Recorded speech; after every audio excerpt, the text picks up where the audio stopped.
And my microphone is on. Welcome everyone. I'm glad to have you all on board today. And it's kind of, I guess, a volcano humdrum day. We can't see the one that erupted, and that's Shivelish up there in Kamchatka Peninsula in Russia. And unfortunately, no real video cameras around it. Oh, well. Anyway, welcome everyone. Glad to have you all on board. And thank you for the welcomes from, I see Oz is here. Thanks. And I hear you, DrFox2000. From Sharon Stewart, singing it. And thank you, Hermie and Fluffy as well. And John. Appreciate that, you guys. All right, let's see who was first. I should have typed that in already. Janice gets cookies. There we go. Janice, there, cookies, and got that out of the way real quick. Not many people here today. That's okay though. I guess it's a humdrum day, and yep, you get the cookies. Congratulations for being first. And let's see. I'm suspecting that my computer will crash. We have had an update from YouTube apparently. And all kinds of things going on, so I'm expecting things to go awry. I already refreshed my channel over there on for a Popo Cante pedal, and those streams weren't coming back properly. They were chopped and cropped, and I'm wondering what the heck is going on with YouTube. It's a YouTube thing. Anyway, it is what it is. All of a sudden they decided to change things. So, what do you do? What do you do when you live in a shoe? Anyway, welcome everyone. And of course, I'm your host, DrFox2000, here in Edmonton, Alberta, Canada, where it is raining / snowing. Both at the same time. A little bit of that white stuff mixed in with the rain today, and I thought it would turn to more snow, but I guess it's still not cold enough to do that. It's kind of mostly falling as rain, which is probably a good thing. We won't have to shovel it, and that is all cool. Pardon me. Yeah, don't swallow and breathe at the same time. Good practice. Welcome, first off, to our moderators, Arizona Snowman, Piggy, C&D Boy, who I see in the channel, and Gary 24/7 Live. He's at Skies, as well as Lucas Snow, and who else we've got there? Joseph Fields, Texas. And possibly Mona Lisa, Smiles, and other people. There might be a few others sneaking around in the background. But that is all good. Hi everyone. I'm just here to drop off my like. My friend's sister, dementia person, passed away last night, so things are a bit hectic. Oh boy. Oh, sorry to hear that, Grandma B. And our sincerest condolences to your friend's friend, and of course everyone there involved. So honestly, I was for the best for her. Yeah, and I remember you saying it was getting very difficult for her. So yeah, all the best though, Grandma B, and condolences for the whole family there. And I guess those things happen. All right, 80 degrees Fahrenheit today in Chicago. I hate instant summer. Oh, somebody flipped the switch. You got summer, we got winter again. It happens. It happens. Thank you, sweet friends. You're very welcome, Grandma B. And I hope things are okay there and things smooth out. I know it's never easy, never easy.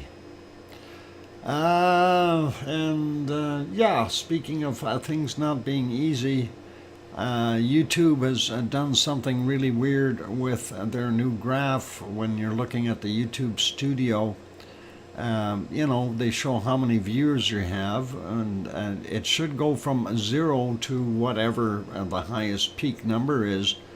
But apparently now they have a negative number underneath, and you can go down to a -2 or -4 negative viewers. In other words, if you have 0, apparently now you can have less than 0. I wonder how that works. I was looking at it, I'm shaking my head. I'm sorry, but when you get to 0 viewers, when I start the stream, it should be 0. How can you all of a sudden get a -1 or -2 viewers? It does not make sense. In other words, at 0, you have nobody watching. And then at -1 or -2, you have 2 less than 0 watching. How does that work? It baffles me, and really it does. It's just incredible. And of course, it is so messed up right now. It doesn't show the appropriate amount no matter what I do. And I've refreshed the screen here and trying to see. I see there's 29 or 30 people in here. It apparently says there's about 4 or 5. So something definitely gone awry with a YouTube and their infinite wisdom. Probably somebody wanting to make things better again. It is incredible. Oh, and now it's dropped down to 4. It's saying there's 4 people in the stream, even though I see 28, but 4 people in the stream. Wow. Yeah.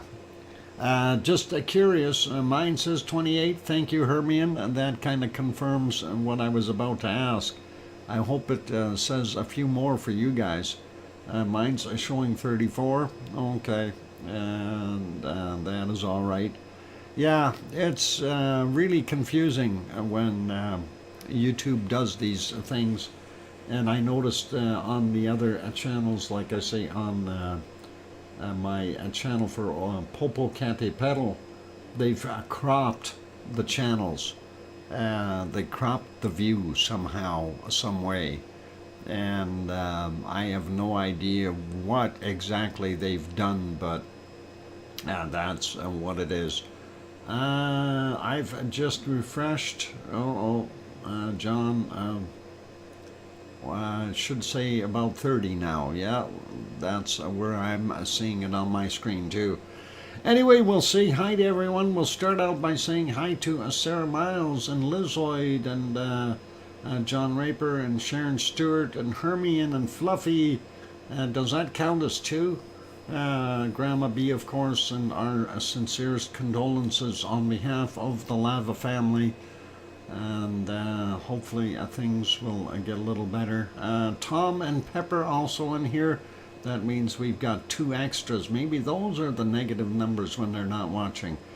Let's see, who else we got? We got Sarah, we got Tom, Grandma B, we got Lizoid, we got Janice, who was first, got the cookies already, welcome, and scrolling up, of course, Sharon Stewart, definitely here. Oh no, we can't see the erupting a volcano.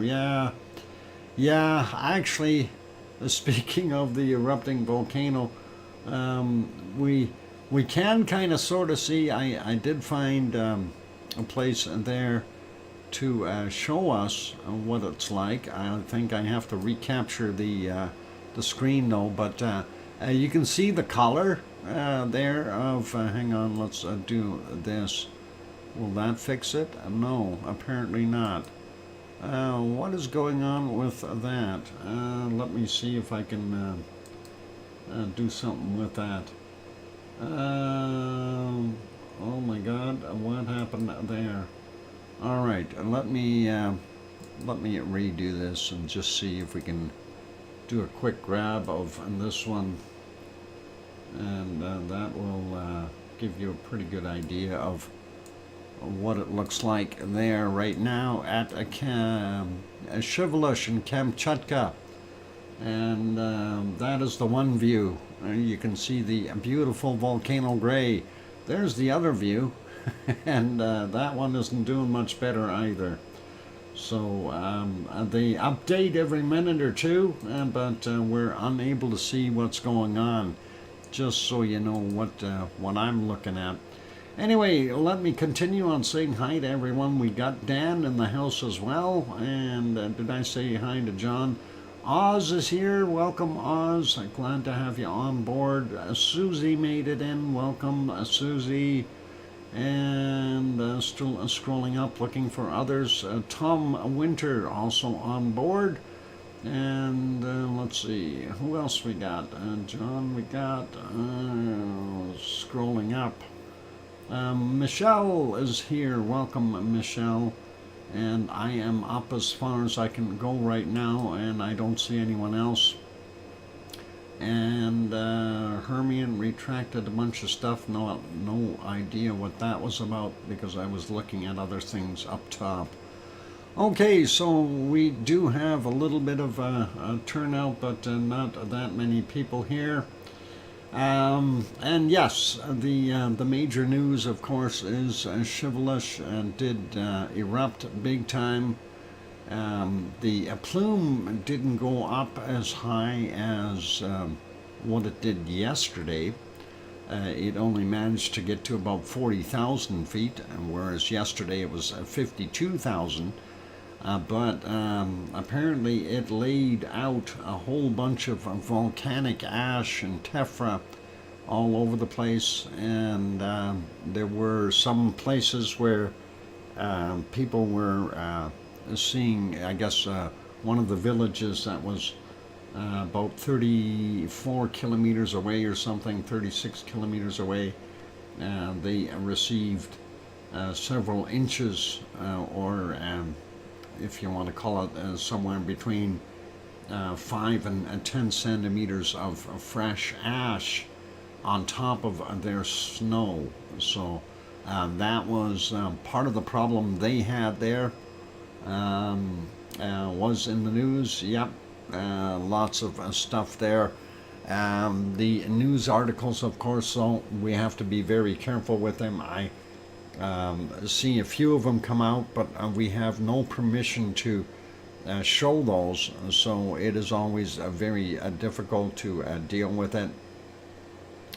And let's see, what do we got going on here? How come this thing isn't this graph just drives me crazy. It says at right now it says that there's 7 people in the stream, whereas I see 36 up on the concurrent viewers. So makes me wonder.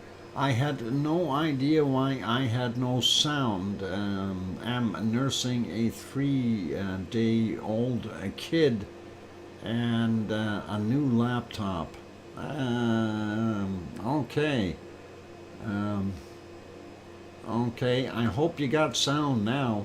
Irish Monk, did you turn your sound on? Turn the volume up, perhaps? Make sure that little speaker icon doesn't have a line through it.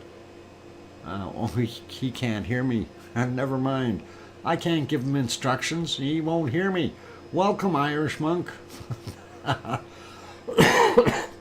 And hopefully you got sound now, and that'll all be good.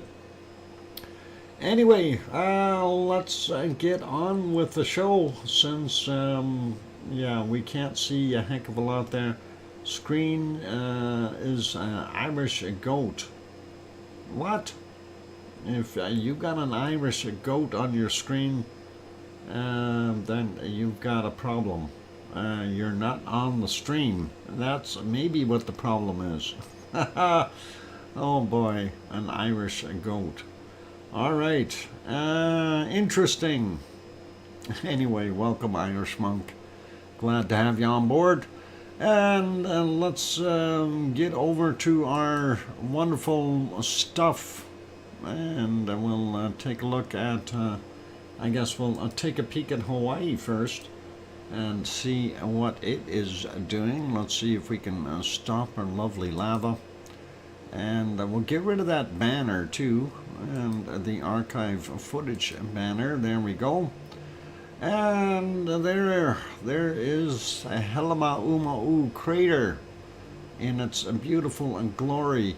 Actually, while I'm talking about that, let me do something. I had yesterday, late in the day there, I thought there was a couple of very good opportunities, so I took them to do some screenshots, and I thought it was nice to see. And let's see if I can find them. Where are they? Oh, right there. We'll use this one, and I thought that was a good sign. A double rainbow in Helemaumau crater yesterday. That looked pretty cool. You can see both of them if you look over on the right hand side. You can see the fainter one looked pretty awesome, so that was kind of nice. Double rainbows right in Helemaumau crater. Awesome. And I know it's not really anything super fantastic, but at least it's pretty cool to see. I just think it's neat. Let's see, and we'll get back to real life though. And they keep changing things on me here. It I don't know, for some reason it keeps refreshing, renewing the screen. We do see the West Lava Pond. A lot of smoke on that. I guess that'd be the northern little outcrop there. And of course the west vent. Looks like the venting is coming from in front of it, or to the east a little bit. And we do see our broken up stuff over there. Actually, I'm going to try something here. I wanted to have a little closer look at that. I know it's not the best shot there, but let's see if we can see that just a little bit bigger. If we do that, yeah, you can see the stuff in here has really broken out quite a bit, and that is interesting to kind of see all the way along that ridge there. So pretty cool.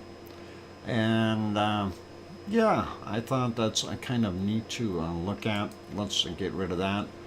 And of course the southeast lava pond in the background doing its thing. No smoke coming from that central vent at all behind Pig Island.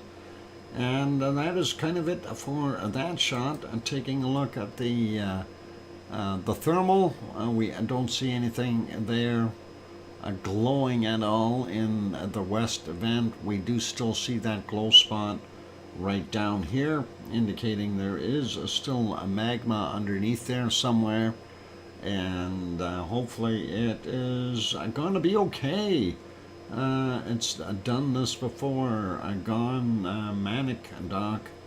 Yep, it has. It has. We know it will sit idle for a while. Here's the B cam on the side of the caldera looking across from the other direction. Of course, you can see the Pig Island there, and our wonderful Ripley stuff going across. Pretty awesome. quiet before the storm. That's what we're hoping. I'm still wondering if we're going to see this whole thing collapse if we have another event like what we had before with when they had the stuff going. So hopefully, though, it won't affect any people. And that's what I'm worried about, that it will get into somebody's acreage and destroy property and things like that. We don't want that. Anyway, that is what we see there. And then, of course, this shot here is of the southeast lava pond. They did move that camera slightly, and I thought that was kind of neat. And we can see that is a fairly fresh shot. Central vent over there, and then of course that was flowing into the southeast lava pond. And not much left of our navigator. He's breaking up. He's breaking up. Anyway, that is what we're seeing there. So clear view though, but really not giving us anything definitive as to what is happening in the future, and we'll leave it as that. That, of course, is the live shot, so there you go. And let's leave that be, and we will go over to Iceland and see what kind of a day they had. Let me get on to our Icelandic shots, and we'll move over there. There we go. The wonderful city of Reykjavik. And let's go back about 10 hours and see what kind of terrible weather they had. How about 9 hours? That'll work. And there it is there. Rainy and foggy and more like coastal Icelandic weather. Oh, go figure. Does definitely look like rain and stuff. No sunshine right now, or back then. That is from about 15 minutes after 2 p.m. their time. That's what it was looking like. Let's leave that one be. Of course, this is from the Perlin Center there in Reykjavik. Let's make that one smaller, go to the next one and have a look. This is what the regional airport is looking like right now. And we do see a planet up there. That's cool. And let's see what it looked like there about 9 hours ago. Same sort of thing, I'm thinking. And yep, definitely wet. It looks like the same weather we got here. It's almost identical. I look at this camera view out the window, and I see the same kind of what almost looks like snow, or very close to it. Rain and snow combined, and that is what we've got. Irish monk eruption in Russia killed 1,800 people, or Russia calls them tree people. 1,800! I didn't realize that there were that many people up there on the Kamchatka Peninsula. Where did this news come from there, Irish monk? 1,800 people. Wow. There are no settlements anywhere near Kamchatka, near Shivelish. Where did these people come from? Or hang on, tree people. Maybe they're trees. Alright. I could have knocked down a bunch of trees. I know they had a bad time there, but I wasn't aware of anyone getting killed or anything like that. This is a little bit later, and this is about 3 hours ago. And that is what we were seeing there at the regional airport. Of course, we'll put that back to live just so we know where it is at now. And we'll make that one smaller and go to our next shot. And of course, that is of the Reykjanes Peninsula. Welcome, Wonky Donkey. and we can see the two naval towers out there, the lights of Grindavik off in the distance, some sneaky lights over here, somebody pointing it at the plumes of the geyser, and then of course some the power plant lights right in there. That is pretty awesome. But their day, if we go back roughly about 10 hours, wasn't too bad looking. We do see some stuff, but it was raining and things like that. We do see the smoke, or sorry, steam coming out of the geyser right there. Very little from the small one that's here. You do see just a bit of a plume. It was raining or snowing or whatever it is doing there. Same weather as here. And you can see the geothermal power plant doing its thing. And that's kind of it for this shot. If we go a little further here, this is about 4 hours and 50 minutes ago. You can actually see the radio towers there and this town of Grindavik. Cool. And just about a straight up plume. The wind had changed directions. So that is awesome. And real good up there. Let's move that back to live. And welcome, Henry. I'm glad to have you on board. And we'll go to our next screen, and of course that is our wonderful Katla. Isn't that a beautiful picture of Katla? Let's take a look and see if we can find it. Hiding amongst all of those clouds. I know earlier today it was a little bit better, but yeah, they're somewhere behind those clouds over there is where Katla is. Where was it that I was looking and we actually had a decent view of it? Maybe that was last night. Let's go back. This is about 6 hours ago. Maybe there is a point where we can actually see it. Oh, hang on. What about right there? We almost see it. Yep, there it is, hiding behind the clouds. We can see it peeking out, and that is about 4.5 hours ago. So thanks, Tom, for the 5-minute warning. Looks pretty awesome. I don't know if that cloud dissipated enough to be able to see it. If we go a little bit more, there we go. You can see the whole thing now.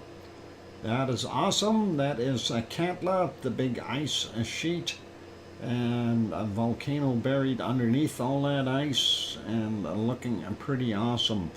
And that is near their sunset time. So very good to see it in the clear, and that's really kind of a nice shot. And of course you can see the sun is slowly going down there, so that is pretty cool.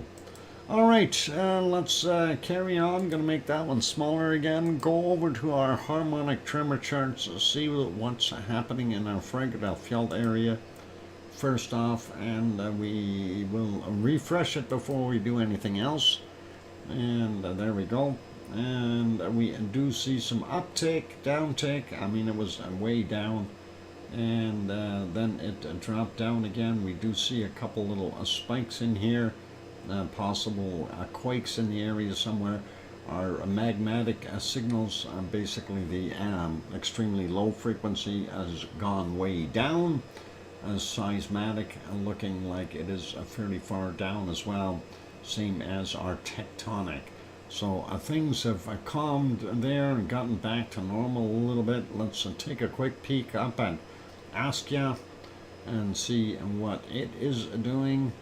And there we see multiple spikes, and of course the levels are fairly far down though, so I'm not seeing anything major happening there, but a lot of tremor activity, so that is pretty cool. Let's leave that be. Let's go to our next one, and that'll be Grimsey, which is the northernmost point there for the sensors. Grimsey Island, and there we see it rising up and back down, giving us a pretty good idea that everything, all three kind of combined here, doing the same thing, indicating usually that it is a tectonic movement of some sort.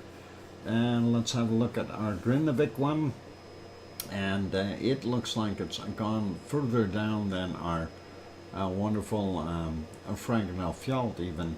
So yeah, magmatic, seismatic, very low and steady, and then the tectonic heading for the basement for the most part. And that's what we're seeing. Unfortunately, let's have a quick peek at Krusevik while we're doing this. And where is Krusevik? Krusevik, where are you? There you are. Same sort of thing. Yep, and of course Grindavik is to the southwest of Fragedafjord, and Krusevik is to the northeast. So they are all adjoining, and the signals being very similar would make a lot of sense. We do see it's about the same, maybe a little bit more on the intensity here, but still anything really crazy or wondrous. We'll leave that be. Let's roll that back up to our Fragedalfjeld, and we'll go from there later. I want to keep an eye on that, of course, and make it easier for me to see if there's any spikes. Yikes. And there we go. Let's see if I can line that up just a tiny bit. One little tick downward. Oh no, it goes two. Why does it do that? Oh boy. Okay, never mind. Anyway, earthquakes in the area, not that many.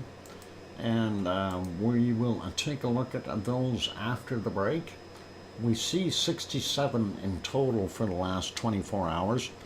And it is time for a break. So I'm going to put you back on the canned lava. Oh, hang on. Let's start that can out. Where'd it go? My canned lava. Oh, there it is. I found it. And we'll put that on. By the way, a secret volcano today was this one. Oh, no, that's not that. That's not the secret volcano. That's the other thing. This is the secret volcano today.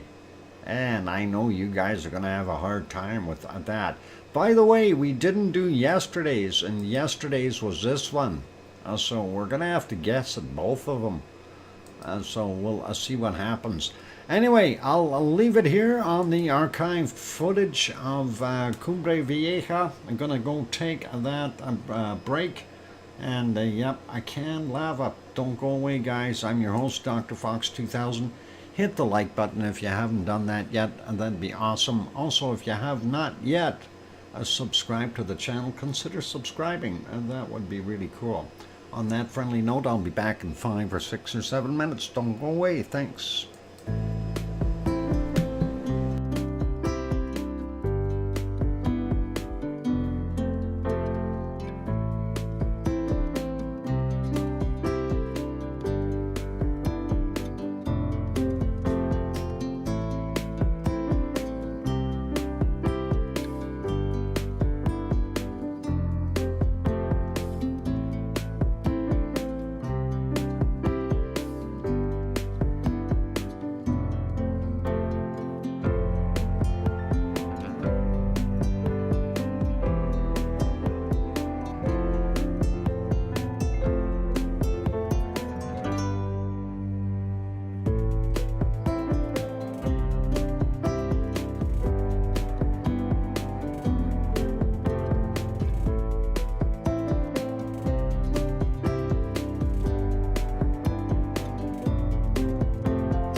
microphone is back on. Welcome back, everyone, and that is all good. So, yeah, Irish Monk, I was making a comment about your comment. You said, or somebody said, gas steam at Catla Avenue shows they are within dinner limits. So that's all good. And then you typed, sorry, period.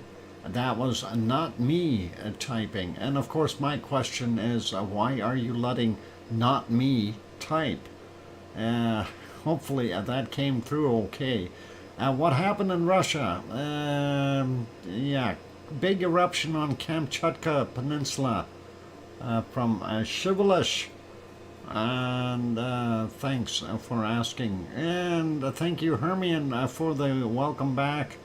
And I hear you, Dr. Fox 2000, from Sharon Stewart. I still want to hear her voice, though, for real. Rather than trying to impersonate her without knowing what she sounds like. Kids and keyboards, Dr. Fox. Oh, you mean experts. Oh, excellent. Anyway, let's pause our lava, and we will go and take a look at the earthquakes and see what's shaking in Iceland, especially on Katla Avenue. So over we go, and there's our wonderful earthquakes for today. And we'll zoom in a little bit and see what we have. And we'll start out here on the Reykjanes Peninsula. And actually we'll start out in the water. 1723 we had a magnitude 1, 4.7 kilometers down, and then at 1:48 a.m. we had a 1.37, 7.3 kilometers down. Next one over is on land, 0.1, 5.3 kilometers down from 12:48. Of course, there's Keflavik Airport, Keflavik, Reykjanesbær, Jarvik.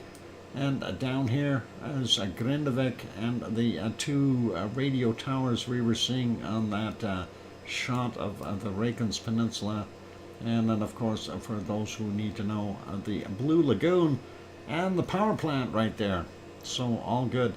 If she a smokestack, she is what she would sound? What? That is how she would sound if she smokes. Oh boy, I don't know if she smokes. I don't think she does. Anyway, there is our wonderful Frankenfeld outline.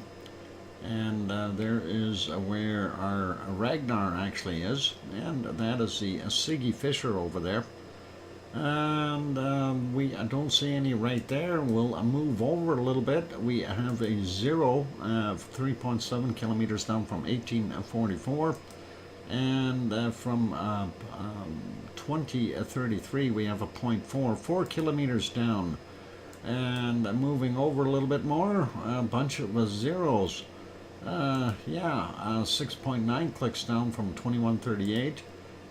This was 5.3 kilometers down from 2254, a 0.5 from 3.1 kilometers down from 2140, and from 2250, a 0.2, 10.4 kilometers down for that guy. Moving over, we see a 0.2, 1.1 kilometer down, and from 1516. And let's go up here. We have a whole mess, and they are all over the place. Very, very small, very small activity. I have no idea why they have such small quakes there. Anyway, 5.2 kilometers down, and 2122. Then we've got a 0.1, 5.2 clicks down, 1300. We've got a 0.6 in magnitude, 1.1 kilometer down, and that is 1718. Then we've got from 1431, 5.2 kilometers down. Let's go over there, 0.8, 6.1 kilometers down, 1250. and a 0.5, 5.2 kilometers down from 1711. We'll leave the rest be. There's a couple more out here. A little bigger, 1.2 from 2:36 a.m., 3.6 kilometers down, and 1:02 a.m. we had a 0.87, 3.5 kilometers down for that one.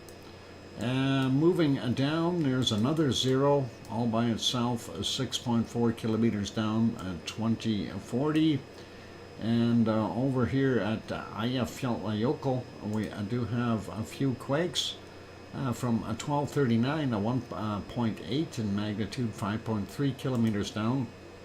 Also a 1.1, 5.2 kilometers down from 1312. And over on the edge of it, we have a 1 in magnitude, 5.2 kilometers down from 2214. Those are an Eyjafjallajökull. And then we get over here at Katla, only see a 0.3 today, 1.1 kilometer down, and that is from 1205. Zooming back out, looking for other stuff. Here's another zero, 5 kilometers down, 4:29 a.m. for that guy, and that is Grimsvatn right there. And then we've got from 2131, a 0.6, 4.4 kilometers down, getting closer to Irish Monk's favorite spot, and that might be his GPS signal. Oh, maybe that's the red dot right there. That could be his GPS going off. Irish Monk, I think we might have found it. It's right there. You can see the red dot. Anyway, a 0.8, 2.4 kilometers down from 1844. There's a couple sitting here, 1.22, 4.6 kilometers down from 2307, and the other one is a 1, and that's underneath it there, 4.7 kilometers down, 2307 as well. And there's Irish Monk's GPS. We have located it, and it is just to the north of Bardabunga. 2.24, 3.2 kilometers down, 2331 for that guy. Waves from my garden are actually 5.8 meters, 50 American, and the wind is 8 teddies and a bear, force 9. All right. That is very intense there, Irish Monk.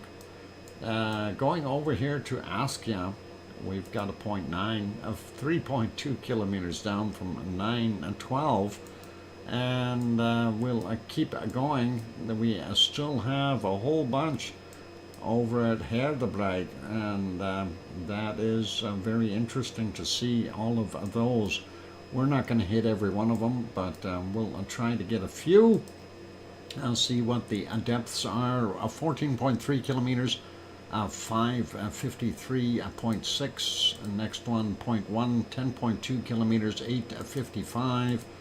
Then we've got one from 1232, 0.1, 8.9 kilometers down. Next one is 0.5, 11.9 kilometers down, 3:49 a.m.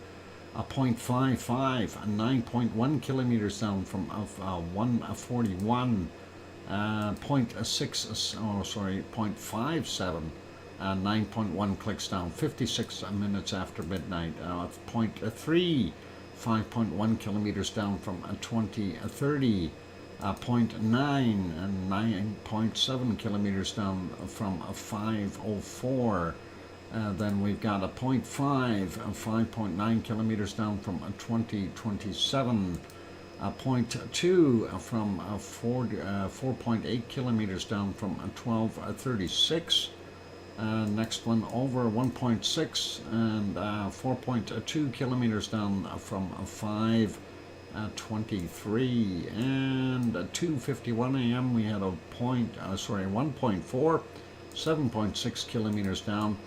Next one over a 0.72, 6.3 kilometers down, 24 minutes after midnight. This is from 1204.1, 5.4 kilometers down. Another 0.1 from 1229. Same depth, 5.1 kilometers down. Next one is from 3:38 a.m. and that is a 0.3, 5.3 kilometers down. And then a 0.1, 5.6 clicks down from 1509. Next one is from 1211, a 0.3, 5.3 kilometers down. 0.2, 5.2 kilometers down from 1210. 0.1, 5.1 kilometers down from 3:33 a.m. 0.4, 5.2 kilometers down from 2029, and a 0.6 from 2.8 kilometers down at 10 minutes after 12 noon. Oh, one more over there, 0.1, 8.7 kilometers down from 2038.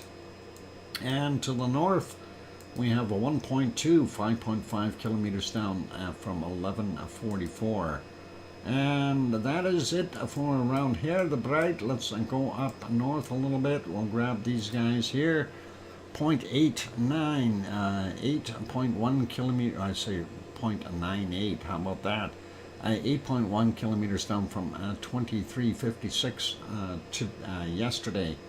And this one is 1.9, 5.7 kilometers down from 535, and a 0.4 from 4.5 kilometers down, 8:05 is the time on it.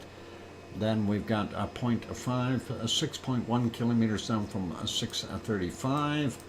We'll grab that a 0.5 over here, 7.6 kilometers down from 1832. And we've got a few stacked up here. Let's take a look at those. We've got a 0.7 down on the bottom, 1.7 kilometers down, 1835. And next one over is a 0.9, 5.2 kilometers down from 2012, and a 0.7, 5.2 kilometers down from 2014. 4:14 a.m. we had a 0.7, 5.2 kilometers down. Zooming back out, going over and looking at this one, closest one to Grimsey, and that is a 1.2 in magnitude, 7.4 kilometers down from 1816. And then we had a 1.6, 7.8 kilometers down from 6:13 a.m. So those are your quakes there in Iceland, and that is pretty awesome.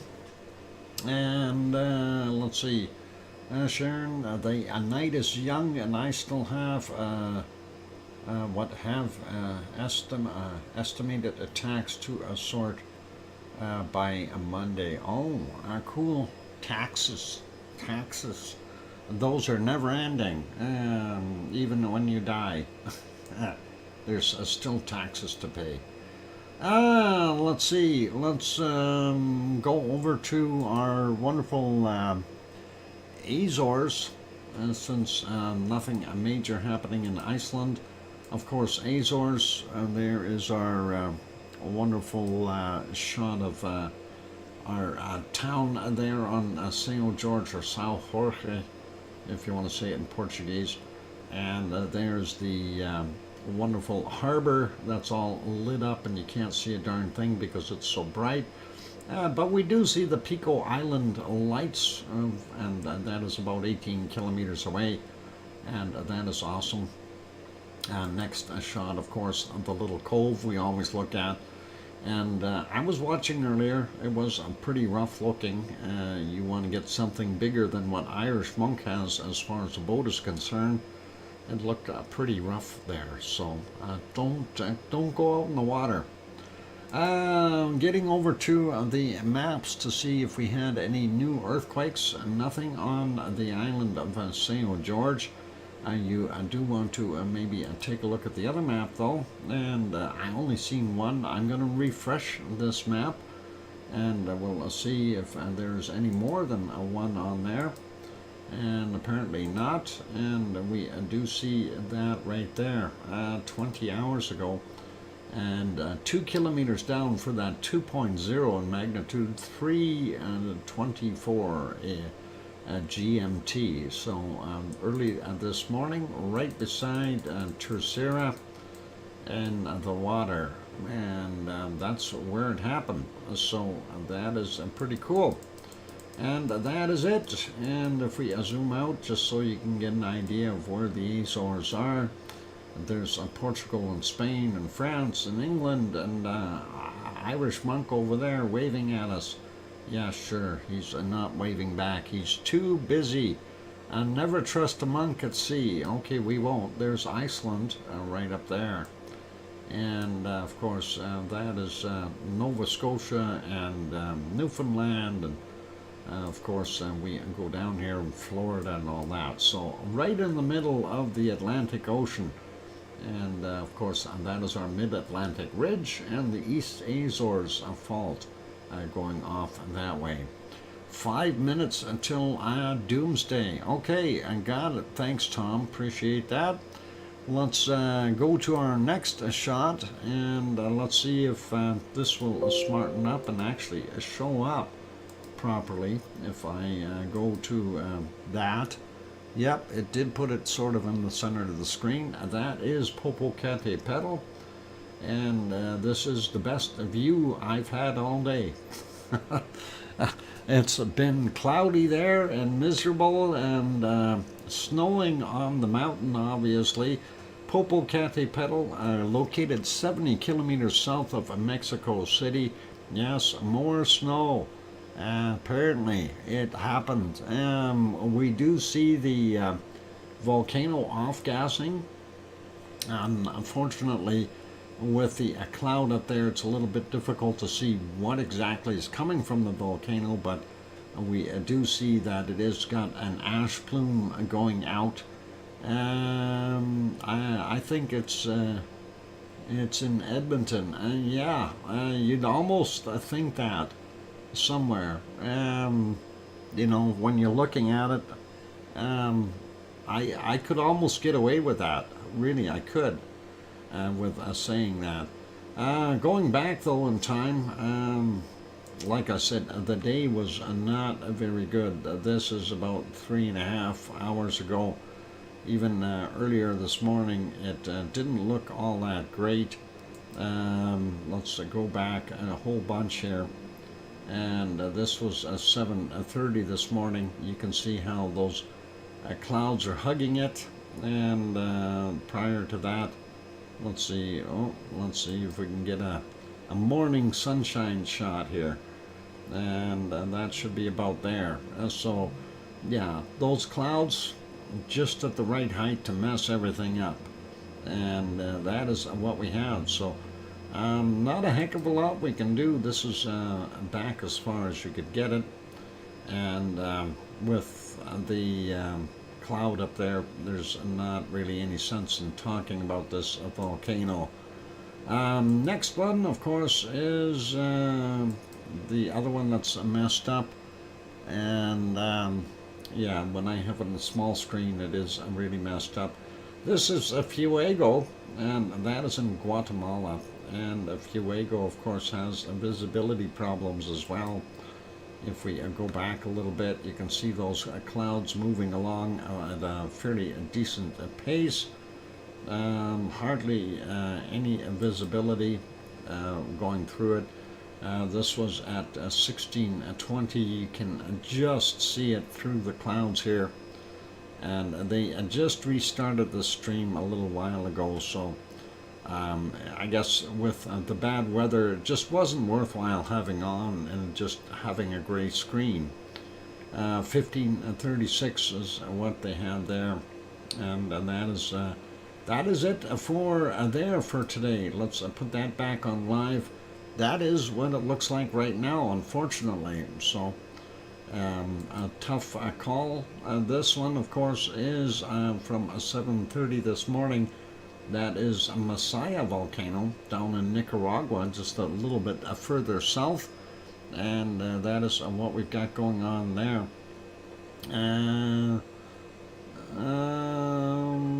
Yeah, and that is pretty awesome. Everybody keeps on talking about, did you see the huge eruption? I have yet to see a single picture of the actual eruption. I've looked everywhere. Maybe I am just looking in the wrong places. Aloha, Kathy. Anyway, that is what they had there this morning. Let's see if we get a full picture now. Ooh, we do! And we almost see a little bit of lava down there, and that is awesome. You can almost make out that little arc, seeing the little lava pond inside. So it's all over Twitter. Oh, they tweeted it, did they? Yeah, well, I don't do Twitter, and I don't tweet, so that may be why I didn't see a darn thing. And that is interesting, but let's take a look and see, just for giggles, if we do have anything on it. And looking at it right now, okay, that is a shot. We can see it billowing out, obviously, and that is Shivelish. And that is the view we've got from that camera. This is the other one, and we're not seeing a heck of a lot right now. Unfortunately, both those cameras are in bad locations, and we can't see a darn thing. Yep, Twitter, huh? I will put it back here. It is time for a break, you guys, so I will keep watching those other shots, though, see if we get any kind of visibility on the actual Shivelish volcano. But for right now, it is time for a break, and we'll see what we can do. So after the break, of course, we are going to have bacon seeds. Yay! And we'll go from there. So we'll take a look and see. In the meantime, time now, you can use their cams. Time now. No, I don't believe I can use their cameras there, Kathy. And I have no idea who Time Now is. So that'll take me a couple hours of research. What? Nowhere. VE6 in nowhere. Yeah. All right. I'm going to go take that break, and we'll take a look and do a bunch of research later after the stream, since I can't just stop the stream and start looking for stuff. So we'll do that. That'd be cool. Anyway, we'll have bacon seeds after we can do that. YouTube name a channel. Okay, time now. All right, I'm going to take a look at time now. But if it's a YouTube channel, it's likely going to get me a strike if I use their material. Anyway, I'm going to take that break. I'll be back. Don't go away. Hit the like button if you're enjoying the show so far. And if you haven't subscribed yet, consider subscribing, and I'll be back. Don't go away. Thanks.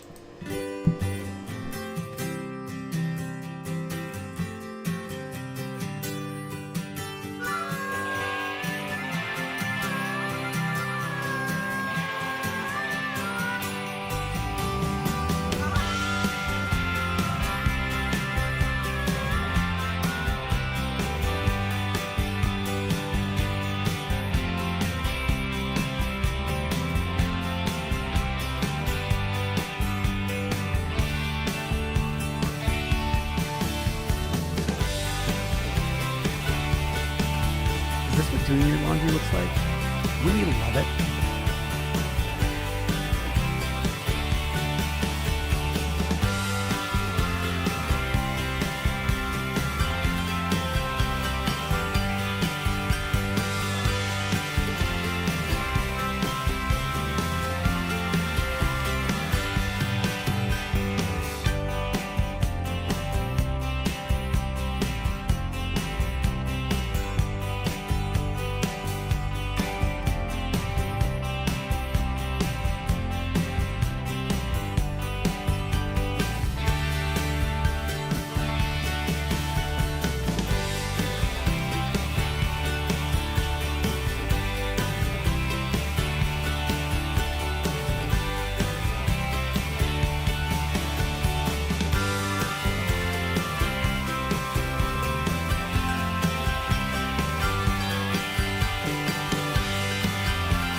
microphone is back on as I do my double hop to get back here. What? UT was minus 17. Uh-oh. Minus 17. What is a UT? Is it a cold temperature? Is that Irish? Oh, welcome back, everyone. I'm your host, DrFox2000. You're watching a VolcanoX live stream. Hello, DrFox2000, back in the USSR. Oh, cool. And Sharon Stewart singing, "I hear you, DrFox2000." Hop, hop. Okay. Yeah, very warm today. Pollens are out. Okay, pollens. Pollens, those are creatures of the night or the day. Anyway, it is time for bacon seeds, so let's have a look at those. And we will get at them, and we'll carry on with that. Of course, thank you, Hermine and Fluffy, for the welcome back, and welcome to Full Circle, Florida. Yep, that was our last piggy from yesterday. Of course, a flying fella there, and our wonderful piggy sent us more. I do like that picture, though. That is a pretty awesome looking pig. Yep, definitely got some air there. Anyway, let's carry on and take a look what Piggy sent us for today. And the pigs are sending the message of love. Alrighty, stripes and everything with a smile, and you gotta love that, right? Gotta love it. Oh, anyway, a swine air. There we go. Here's another one showing the signs of love. Love is in the air. Swine air. Swine Air is a fine airline. They do fly to many different places. Anyway, let's carry on. Let's see the next bacon seed. This a wonderful looking little furry guy and a furry lot with a teddy bear. That is cool, and smiling. That's always nice. And we will get to the next one. Let's see what we've got. Oh, what is it? Ridgely Acres. Ridgely Acres has some little bacon seeds. Little ones, and they're all smiley. Gotta love it. Those are nice little oinkers. And gotta enjoy those little guys. Definitely bacon seeds, and that is awesome. They all got blue eyes. That's cool too. Bardabunga, what? Here? Okay. There is some teacup pigs, and that is a really big cup, I think. That little one is kind of smoochy and rubbed together, and loving it. That is awesome. Bardabunga. Bardabunga here? We didn't see any Bardabunga here. Let's go on to our next bacon seed. And that is this little guy. And that one is wearing a sweater. And smirking. Nice little smile. Color matching sweater and possibly dress. I have no idea. I can't see that far. Next one is our wonderful close-up shot of this guy. And yep, definitely a close-up. Can't get much closer than that without not being any being able to recognize them, I guess. And let's get to our next wonderful little bacon seed. And here we go. That is this little guy. And he's staring down the camera, going, "Are you in there? Are you in there? We want to see you." And then let's carry on and see what else we got here. This one here. Oh, that's a nice looking too. Nice close up with a smile. And gotta love those shots. So awesome. Awesome, awesome. And one last bacon seed to go. And this guy, I think, was trying to peek over the counter. A little bopper. Yep, apparently. Here's a little bopper. He's looking around, he's smiling, and he's looking at everything and trying to figure out what to do. And I don't know what he's thinking, but definitely a cute little bopper. Gotta love it, you guys. Those are our bacon seeds for today. And hope everyone enjoyed them. Counter a surfer. Yep, I think so. I think so. He's checking out the place. And sniffing and looking for treats or something. Maybe. Little guy anyway. Gotta love it. Alright, let's carry on just like a pepper. Yeah, I wouldn't doubt it.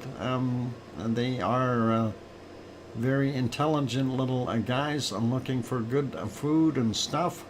So always nice. Anyway, let's go to our next port of call. And let's see if we can find that. And that is... Oh, let me get on that screen. There we go.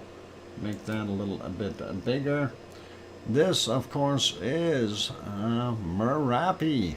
And let's see if Merapi will make us happy. Of course, let's maybe look at the bigger shot like that. A little windy there from the looks of things, but we do have a close-up cam today. 4.7 kilometers away. And really a nice shot, except for its swinging. Let's see. Barter Bear says little pigs are clever until we eat them. Uh-oh. Oh, we forgot the secret volcano. We'll go do that. Let's go over and do the secret volcano. I gotta turn that lava off for a second. Alright. Okay, we'll do the secret volcano for today. And we'll see. I know this is going to be tricky. This is tricky. There is our secret volcano for today. And I know this is going to be tough because I hid the background. No, that's not Bob. Bob's not here. That is not Bob. No, it's not Bob.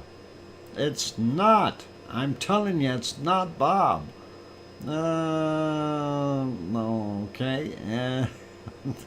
Anyway, it's a trick question today. Well, we know which volcano it is, but it's all about when the picture was taken. That really makes it awesome. And no, it's not Bob. So that's the nice part. Hermione. Hermione got it right. Hermione, it is Ragnar. So congratulations, Hermione. Hermione gets the cookies. It's not Lucy. No, sorry, it's Ragnar. And I'm glad that Hermione got it figured out and wasn't saying Bob. Because that would have been crazy. Anyway, We didn't guess at yesterday's though. We forgot about yesterday's. So I'm going to show you yesterday's, and we'll let you guys figure that one out. Tell me which one that is. And that is yesterday's one that we neglected. And I'm hoping that somebody can come up with an answer. No, it is not Semeru. And, yeah, let's see. All right. Not Semeru. Nope. Definitely not. And, let's see. That's Bob. No, that's not Bob. Oh boy. Her and my on my knees. Here on my knee. Okay, that is not Mount Etna. No, it is not. No, not Etna. Wonky says Etna. No, it's not Lucy. No, definitely not. And it's not Bob. Oh, greetings. Kananaskis country is here. Welcome. All right, come on, somebody guess and tell me what a volcano that is. It's not that hard. Sarah Miles, it's not called Kananaskis. There is no volcano called Kananaskis. Oh, never mind. You're saying hi to Kananaskis country. Okay, gotcha. No, that is not Popocatépetl, and that is not Volcano. It's not Vesuvius. And let's see. Are we going to guess more? Do I have to give more hints? I'll give a hint. It is in the southern hemisphere. How about that hint? A southern hemisphere. That eliminates half of the volcanoes in the world. And no, it is not Fuego. And Fuego is in the northern hemisphere. A hole? No, there is no hole there. Maybe at the top. No, it is not Fuego. No, it does not start with the letter P. And let's see. And it doesn't start with a Kananaskis either. Come on! You guys can do it! You guys can do it! Oh, this is an easy volcano. Let's see. What other hints can I give? No, it's not On. Krakatoa? No, not Krakatoa. Not a Krakatoa. I'm lost for names now. Okay. Mount Wanna Touch Chatiti. No. No, Full Circle, Florida. It is not. Whatever you are trying to say there. No.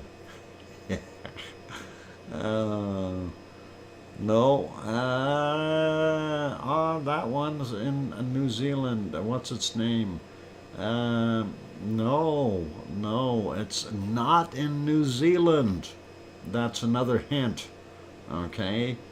It is not in New Zealand. That's the next hint that you got. Let's see. Still, no, it's not Sierra Nevada. No, that is in the northern hemisphere. I said it is in the southern hemisphere. And you'll get it, maybe. Just keep trying. And do I have to tell you what country it is in? I know it's a tough. It is a tough. It's a really, really tough one. Just throwing names out there. No, it's not in Chile. It's not in Ecuador. No.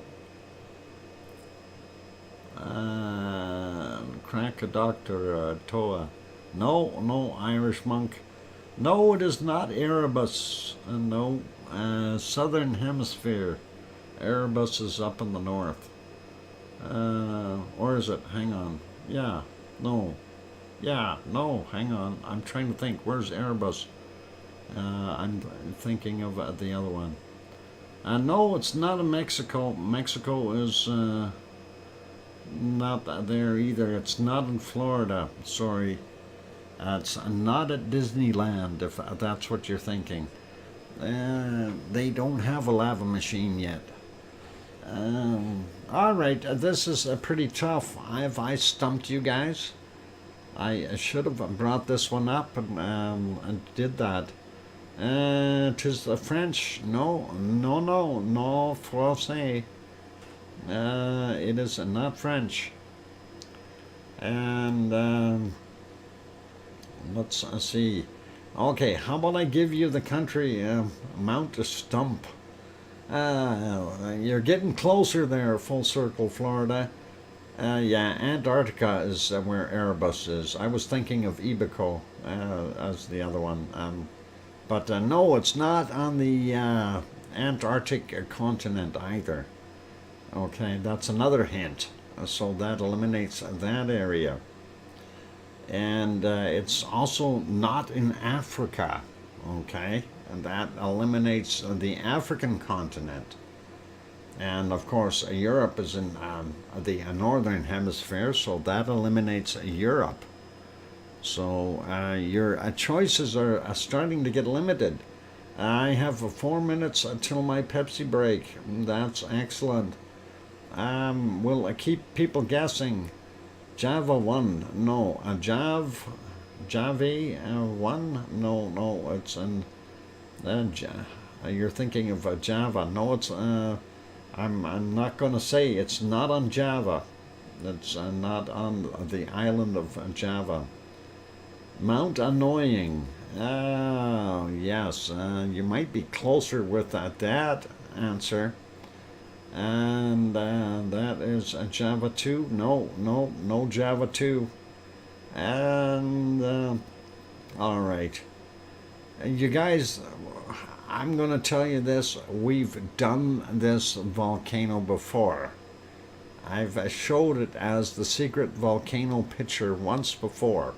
Not this photo, but this particular volcano. So think about that for a second. And I thought I'd throw this in here to do a real brain teaser for you. And I know it's a photo that is going to be very hard to find. No, it is not Marapi. It's not Etna. No. No, it's not Ruapehu. No.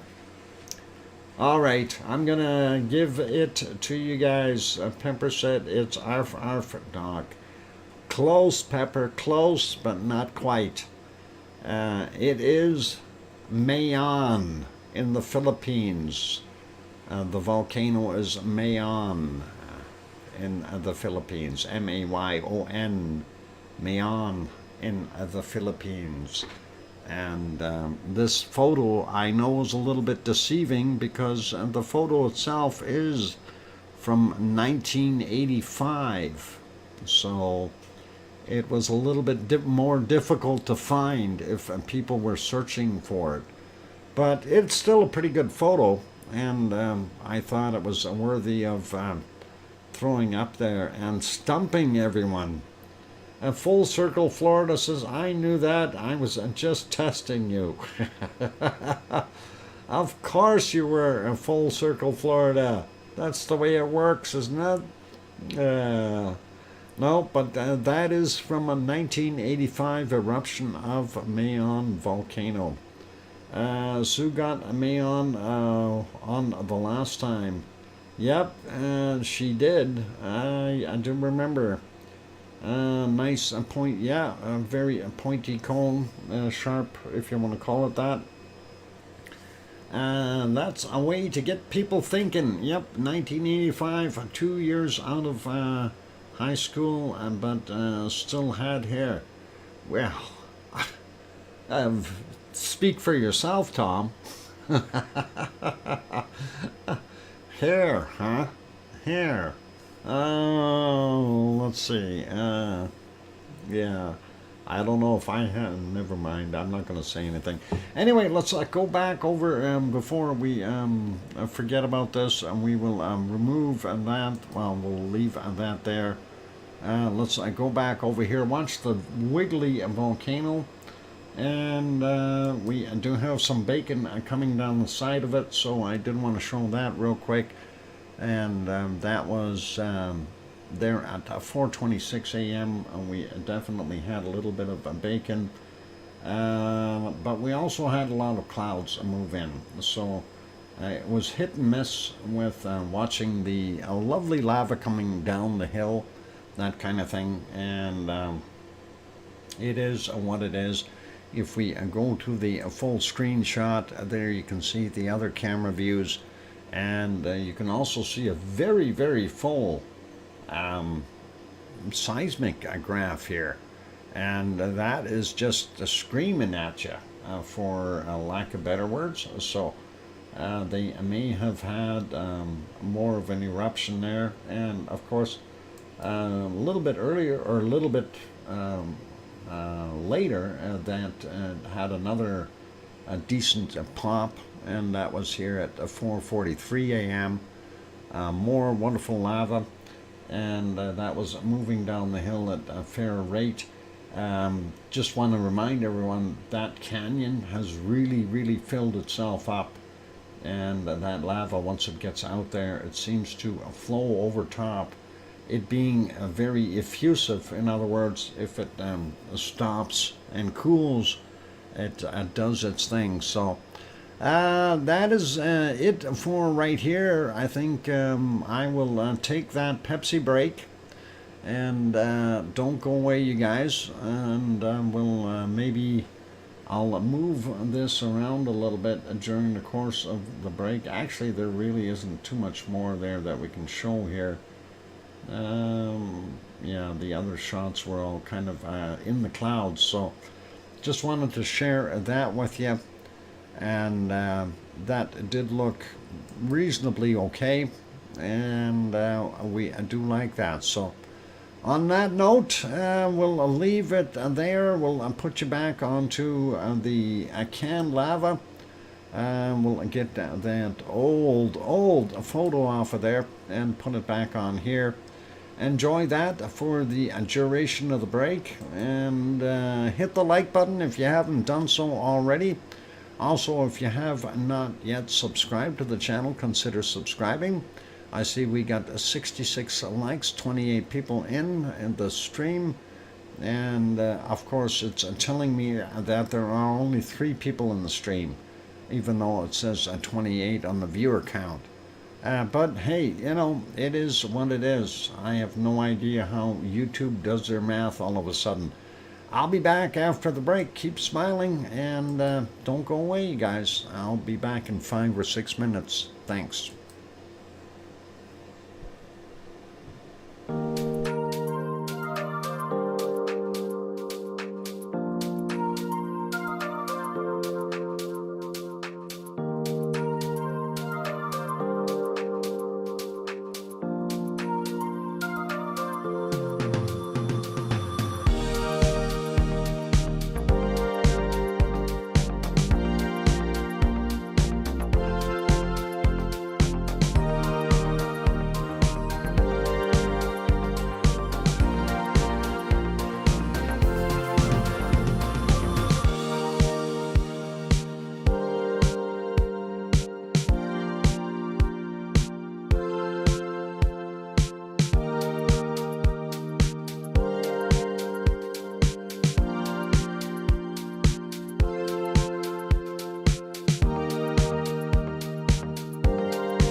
the microphone is back on for the now one individual in my stream according to YouTube.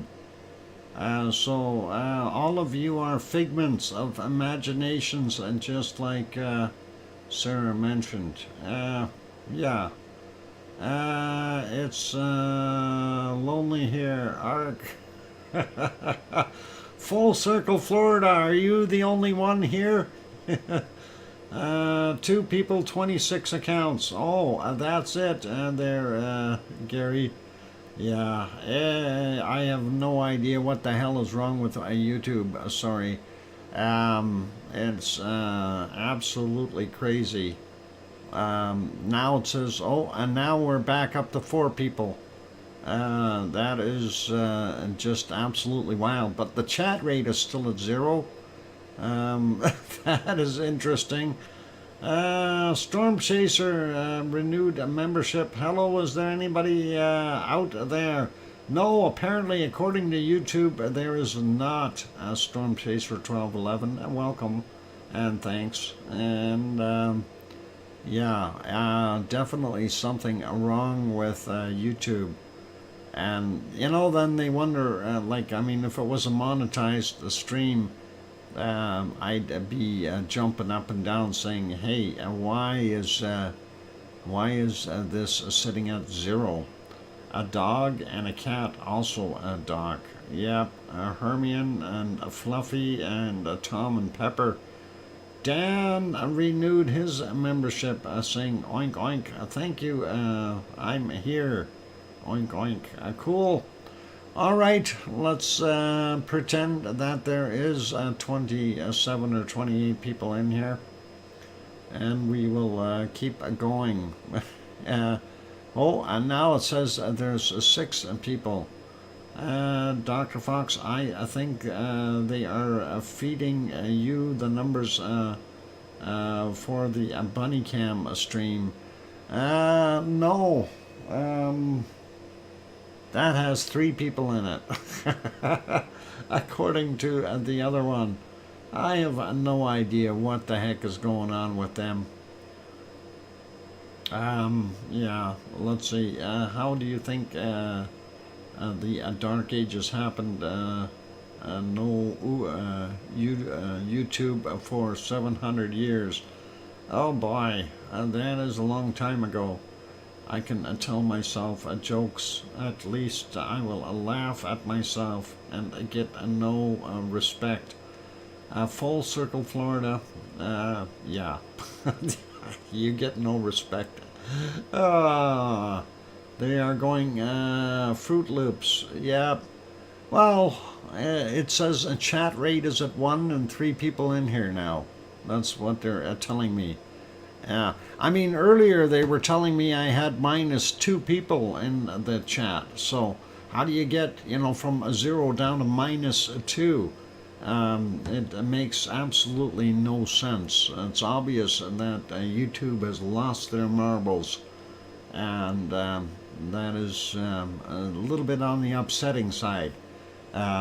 Makes me wonder, and it doesn't really help me or, you know, do anything with the stream either if that's what they're showing, and it shows a real negative thing, and people will look at it and go, well, if I've only got 4 people watching or 2 people watching, why am I having a stream? You know. Oh, wonky donkey, they're sitting in the yard next door. Go get them. It's a yeah, it's a wonky wookie a donkey. Yeah, only 28, but thousands, 10,000s on a chat. Holy cow. Yeah, it doesn't make any sense whatsoever. It's absolutely bizarre, and they need to fix that because it really does not bode well. Anyway, I'm going to stop that volcano. We'll go back over to the other stuff here. We were looking at the stuff coming from for the 2 or 3 people that are here. We were looking at Merapi in central Java, But we'll leave Merapi be. We'll take a look and see if we can find Ruapehu and see if it is behind the clouds. They did kind of show Ruapehu earlier. Still a long distance shot though. And yep, you can, oh hang on, that ain't working. How about that? There we go. 0 people here is me. What about the -2, Johnny? That's what I'm trying to figure out. How, you know, when you have 0 people watching, how can you go to a negative number? That is something that has just floored me. Dr. Fox, avoid chasing people. I have 31,000 and I hate them all. Moo, you called, yeah, oh boy, oh boy. Anyway, yep, a bright sunshine up there. There is Ruapehu in the background. If we go back a little bit, it was covered with clouds. If we go forward, it was covered with clouds. And we go to there, it was covered with clouds. So, yeah, it's covered with clouds, and we're not going to see much of it today. At least we've seen more than yesterday. And 31 people watching at the moment. That is awesome. Going over, I got to refresh this chart, and we'll see what we've got going on in New Zealand. So apparently we did see a massive spike in here with several tremors from the looks of it, and not sure where that happened. Did not show up on the USGS map, of course, and then we see it drop back down. So I didn't see anything with on, like I say, on the USGS map. I want to see if there's something on the other one. I'm going to refresh that and have a quick peek. Making a -2. Yeah, how do you get -2 people if you're already at 0? It's kind of weird. How do you get a negative number if you don't have any? How do you get a negative number? Is Piggy dead? I had a pork for dinner. I'm wondering about my guild level. Yeah, we did have a little bit of a spike there. 3.0 there, and the North Island, and that looks like it is very close to Taupo. So that might have been what our big spike was. And that is what we're seeing there, but we don't see anything else smaller in there. So that is interesting, and I will leave that there. And of course USGS does not show that on theirs, so that is kind of discomforting and disheartening, but it is what it is. USGS doesn't show a lot of them. All right, where am I? Looking at my chart here. That's what we've got for the spike, 3.0. That makes pretty good sense. Sorry, Doc, but can I go to bed, please? Wonky donkey, you can do as you desire, young man. Do as you desire. And let's go over to Taupo. We'll take a look and see what it looks like right now. There's the caldera for Taupo. That is the entirety of the lake. And too cloudy to see over to Mount Ruapehu in the background there. But that is what we've got cooking there right now. This shot, of course, is courtesy of Suncourt Hotel and Conference Center there in Taupo. And if you go there, you'd have that wonderful view. If you can look out your window and see that. People are so made of meat. They are. I ate a Piggy's cousin.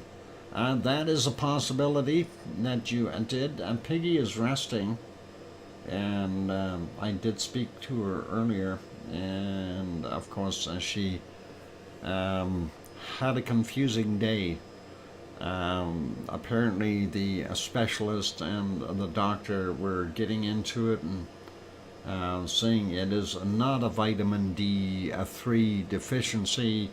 It's being caused by something else, according to the doctor. The specialist says, but it is, and who knows what. So, talk about frustrating and leaving a person feeling a little bit disheartened when this is the kind of doctors you got there. And of course, everybody charges for their testing and everything else, and makes life a little bit tough for a piggy.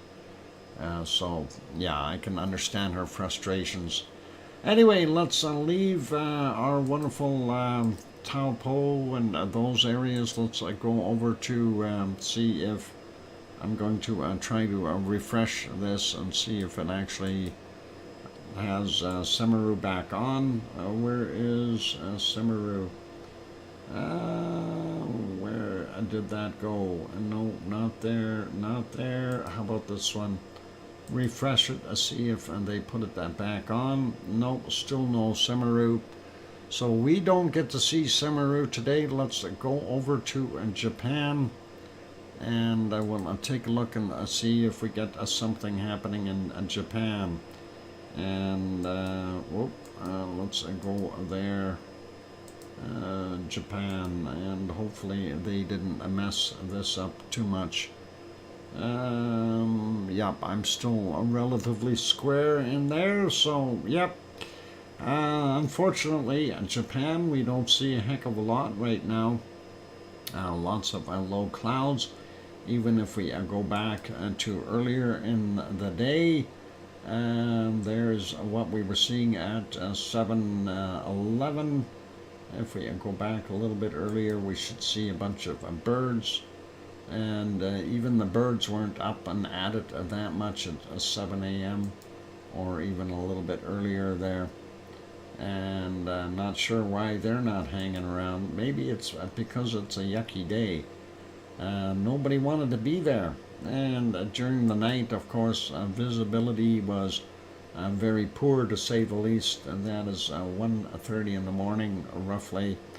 So let's put that back there, and we will go to our next one.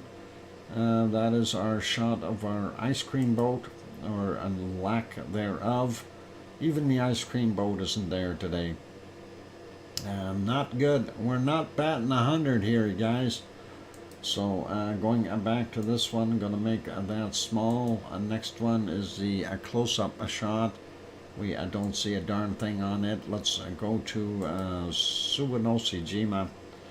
Suwanoshijima is off-gassing. You can see some stuff heading out to the right-hand side.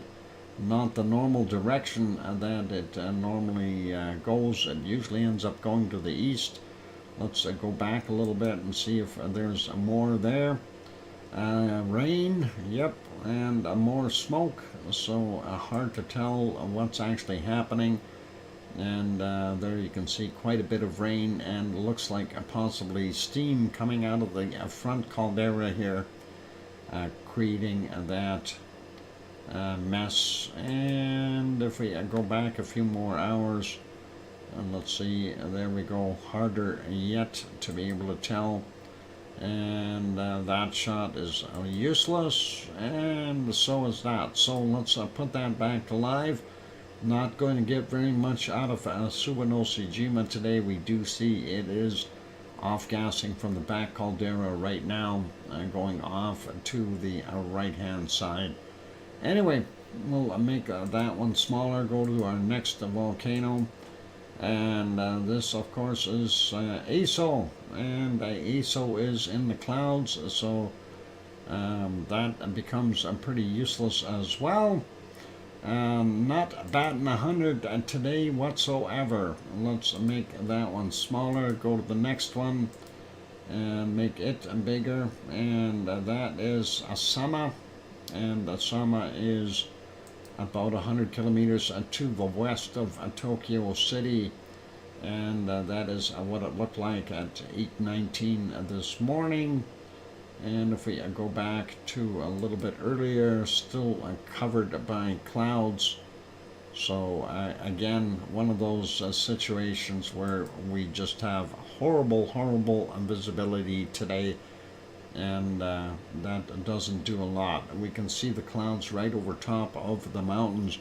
There are stars in the background and moonlight lighting up the top side, but unfortunately we don't see a heck of a lot. This is back even further. This is 1:36 a.m. Hard to tell what's going on there. And there we go, 12 minutes after midnight. And go back even further, 11 o'clock roughly. Can't tell what's going on. So yeah, a disappointing day for volcanic observations. We still don't have Yellowstone back either. Have you talked about the Russian one yet, or are you aware of it erupting? Yes, I am aware that it is erupting. I did previously show what poor images I have of the actual volcano. That is right there, and that is erupting. Yeah, gas plumes going up. But no visibility due to clouds and a lot of ash clouds in there. This is the other shot that I've got, and it is a volcano gray. So that is what we've got going on there as far as a report. Yesterday we had a slightly different report. Yesterday it showed that the volcanic ash was going up to 52,000 feet at 9 a.m. or 9:15 a.m. They said that it was going to 40,000 feet, 12,200 meters. At 18:15, it dropped down to 33,000 feet, or 10,100 meters. So that is what we've got. And we don't have any photos or pictures, unfortunately, other than what I just showed. And that is, of course, that shot right there. It is what it is, and I can't grab any of the other footage from the other streams because we don't have permission to show those, just so you understand that. And that is where it's at. It's unfortunate. Let's see what else we got. I'm gonna check real quick to see if we have anything at Stromboli, if that camera is working or not.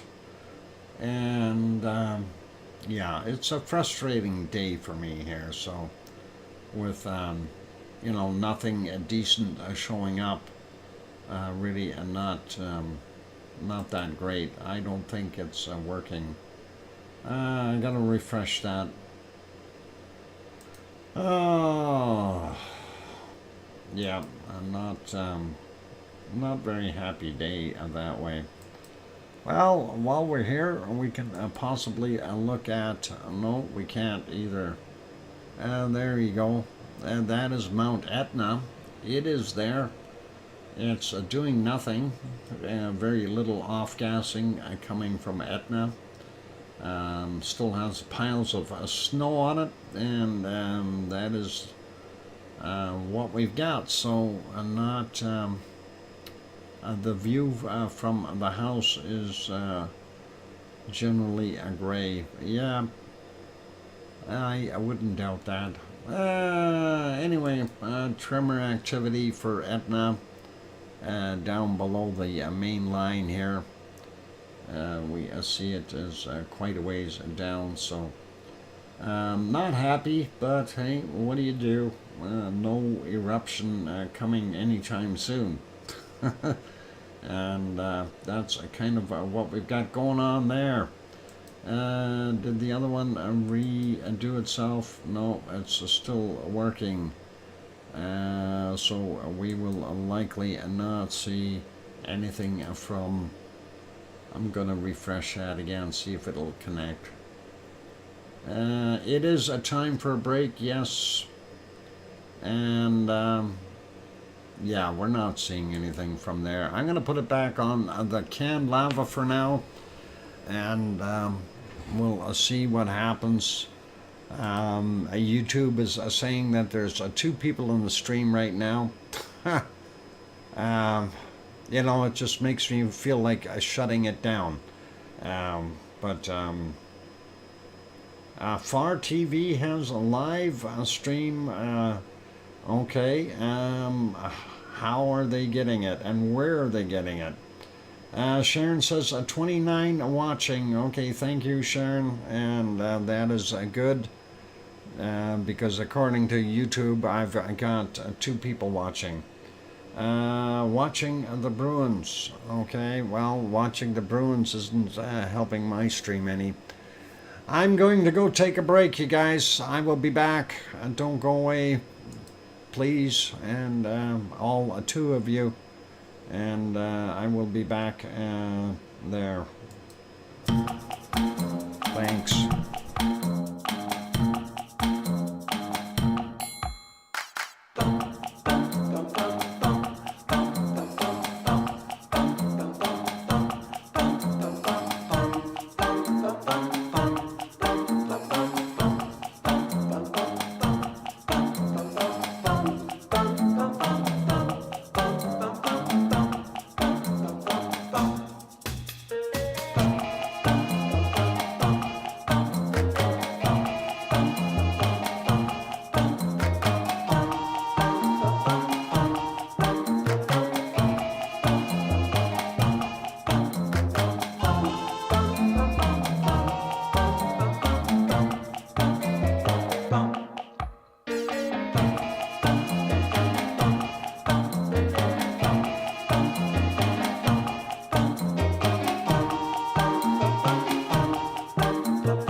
And the microphone is back on.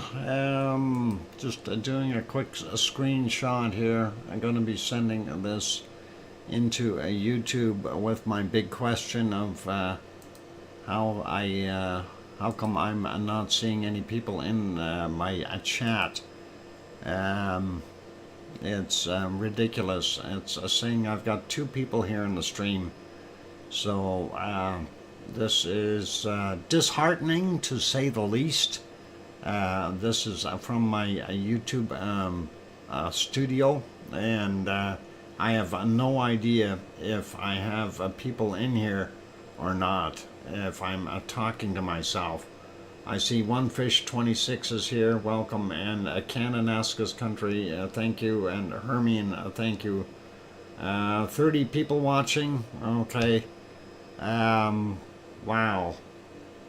And that is absolutely just to me it's just absolutely disheartening. It really is, because it's like I'm wasting my time if that is what YouTube is putting across. It really is absolutely poor. We are here and we are making a comedy of the little glitch to make you smile. Well, right now, I'm sorry, Cookster, I'm not very cheerful.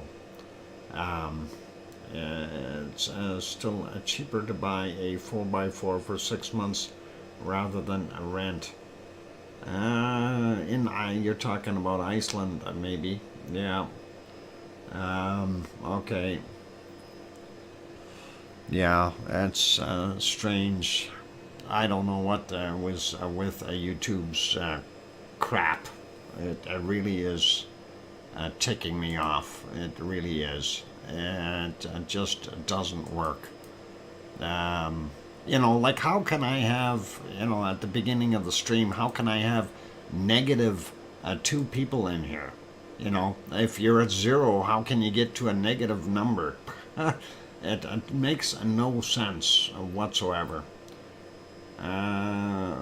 Yeah, my numbers have been screwed for 3 years now. Yeah, I wouldn't doubt it there.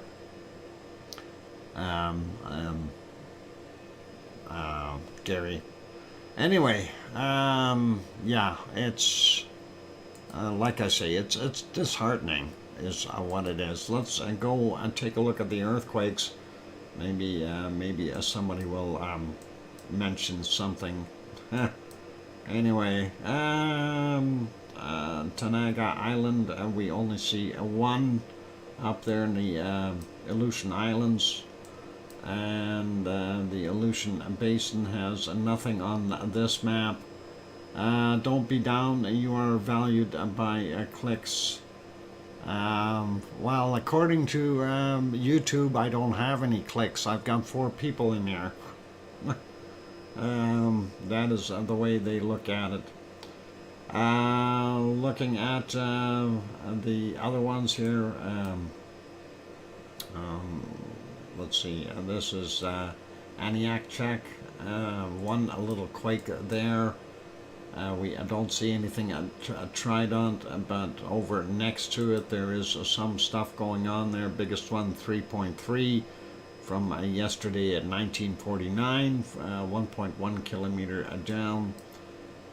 Don't see anything else big up in the top area there of Alaska. Nothing in the California or western coast of North America.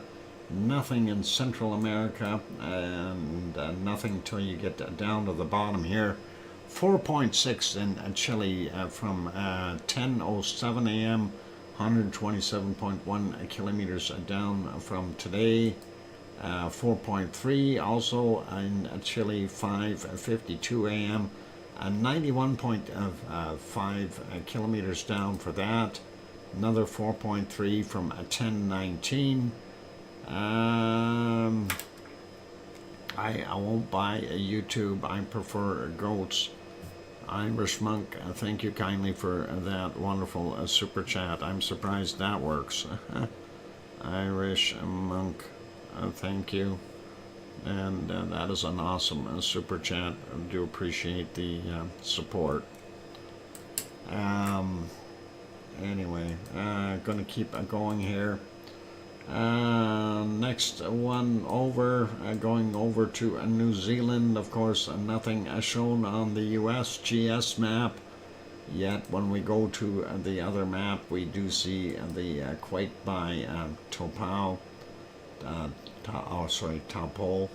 There we go. And we did see some other quakes over here on the other side as well, and the Cook Strait area from yesterday, and one from today, 3.0. 1907 was the time on it. What, you are only taking up a space, Dr. Fox said, but that's the way they look at it. Yeah, when you know, they certainly put ads in it. Even though I'm not monetized, they put all kinds of ads in the stream, and that is phenomenal. That on the non-monetized videos, they are still putting ads in there. Anyway, 4.9 from 1843, 10 kilometers down there for that guy. That's the latest one. Vanuatu had one here, 4.7, and that is from 1644, 208.5 kilometers down. Another one in Vanuatu, 4.6 from 1040, 10 kilometers down for that guy. Papua New Guinea had this one, 5.6, and that was 6:36 a.m. By the way, whoever mentioned that Afar had some cameras up for Shivelish, I had a quick peek there, and all I seen was 4 still cameras, no live video cameras. Nicobar Island there, 4.5, and that was from 2008 yesterday, 10 kilometers down. And this one here, 5.0 from 331, 37.1 kilometers down. Just saying, okay, no worries. Well, not during the stream, there shouldn't be. They're Full Circle, Florida, but they put them in the reruns when you watch it, the replay. They definitely are dumping them in there, and you know, even though it's not monetized. Anyway, a 4.6 there, 58 minutes after midnight, 40.9 kilometers down. Then we see this guy here, Bowen Islands, 4.6, and that is from 1502 and 23.4 kilometers down. And then we got a 4.4, and that is at 1410, 65.9 kilometers down, and that is not too far away from Tokyo. Then on the opposite side of the island, they have one here, that is a 4.0 from 1435, 267.2 kilometers down. Kevin Williams, thank you very kindly for your wonderful super chat. Kevin says, okay, hasn't sent one for a while. Thanks. Do appreciate that, Kevin. You're one of the 2 people apparently in the stream, according to YouTube. Yeah. I am going to inquire with them in a little while here after the stream, and see exactly how they come up with a response for telling me that there's 2 people there, or negative numbers at times. 4.9 up there in the Kamchatka Peninsula, and that was from 5:39 a.m. 111.3 kilometers down. That is nowhere near Shivelish, though Shivelish is up in this area. So big difference in distance, and has nothing to do with it, unfortunately. And let's move over. We got that guy already. We do see this one in India, 4.0, 1805 is the time on it, 10 kilometers down. We see one up here, and that is, what is it, Kyrgyzstan, what is it, Kyrgyzstan, something like that. Boy, that one is a hard name to pronounce. And that is it. Dr. Fox, relax. I always have 22 followers, and all are MI5. MI5. They couldn't get MI6 or MI8 in there. Anyway, from 1108, 1.7 kilometers down for that guy. And it looks like possibly a 2 here in, is it Tajikistan or Afghanistan? Afghanistan, a 4.5, 2137, 202 kilometers down for that. The other one is a 4.5, also in Afghanistan, from yesterday at 2252, and 24.5 kilometers down. Nothing there in Turkey, according to this map, and nothing in Europe or anywhere else, according to this map. Very poor map, and let's go over and take a look and see what's actually happening there. We've got a whole onslaught of earthquakes. 4.2 happened at 10:30. 10 kilometers down, that's a UTC. And then we got a 3.4 in Iran today at 11:11, 10 kilometers down. Azerbaijan had one at 12:17, 3.1 there. And Turkey, looking at the bigger ones here, 3.0. Still happening with the quakes. 4.3 yesterday, 22:45. Again, USGS didn't report that. So 5 kilometers down for that one. And a whole schwack of little guys, as we can see on this map. Very disappointing that USGS doesn't show any of that. And of course they don't even show this 4.3 in Crete that Piggy didn't feel, but that is what it is. We got a 2.0 there. What's this one? 3.5 yesterday's. 2.1 yesterday's. Where's this one? Today at 8:04, 3.1 there. And zooming out a little bit, we see this one from 3:39, a little closer to Piggy, but still nothing showing. 3 kilometers down for that guy. What about over here at Etna? Anything? No. We have this one, 2.1 from 10:46 UTC, 10 kilometers down. And then we've got this guy here, 2.4 from 11:36, 140 kilometers down, quite deep for that one. Welcome, EC and Leo. Good to have you on board.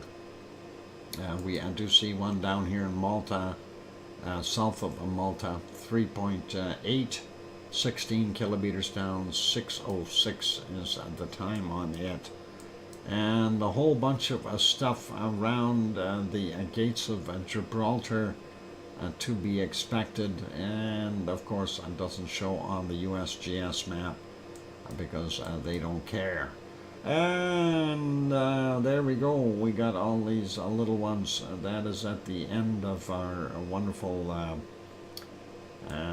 East Azores fault. And then of course we even see some up here in the mountains in France, and very small, but they are there, unfortunately. So I hope nobody has got anything happening there. and nothing in Iceland, and nothing up here towards Svalbard or Jan Mayen. And of course, that is about it for earthquakes.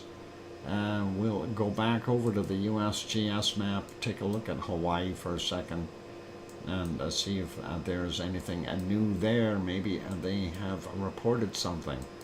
2.5, 1304, 6.7 kilometers below sea level for that guy, just off shore.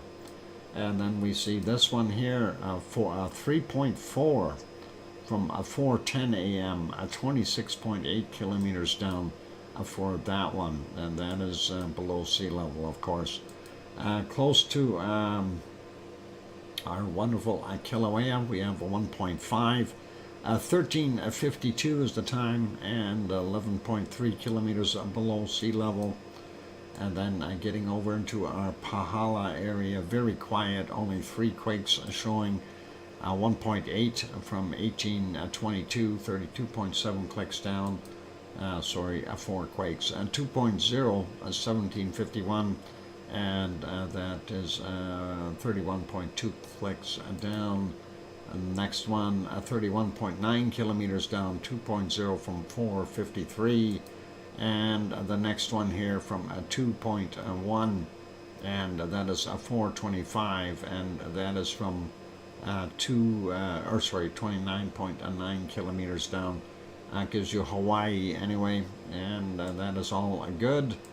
And the rest is okay for now. Let's take a look at the Azores, see if we had anything reported there that is new. And we'll take another look as soon as it refreshes. I'm zooming out a little bit, looking up in the north. Of course, nothing on this map. And let's zoom in. Does not look like there's anything in La Palma. If we do see this, 3.4 over here from 11:10 UTC, and that is just off the coast of no. It's, I was going to say just off the coast of Gran Canaria, but a little ways out on the deeper portion there. Not sure what's going on there, and nothing in La Palma, so we're all good there. We can leave that alone. And let's zoom out here for a minute. This is, actually, let's refresh that. 3 minutes to Pepsi, thank you, Hermione. And let's get rid of the millions of ads that they put in here. And let's take a look and see what we've got going on with our volcano map. And of course, they are indeed, they have taken Chikarachki off. Ibiko is still on there, and Beziemiani and Shivlish are still there. So that is what's on that map. Semi is there, and Tanaga Island is quiet, and then we've got Great Sitkans out there, but nothing really. Those are orange, apparently. They changed the colors. It's hard to distinguish between orange and red now on here, at least for me. The colors they had before were a lot better, and somebody decided they wanted to change it and update it and make it more difficult for us semi-colored blind people. Anyway, I don't see anything new anywhere else, and that is pretty straightforward. They still have not put Asama on the map. It's still missing there. If we go do this, it does show up there wherever it is. Let me zoom in a little bit. And should be there, right there, and it is right there. So there's Tokyo, there is Asama, and they are still showing it as, even though they've upgraded to a yellow there in Japan, it's still on the international stuff as just a regular quiet volcano. All right, that is it. It is a break time, you guys, and I will put you back on the lovely lava.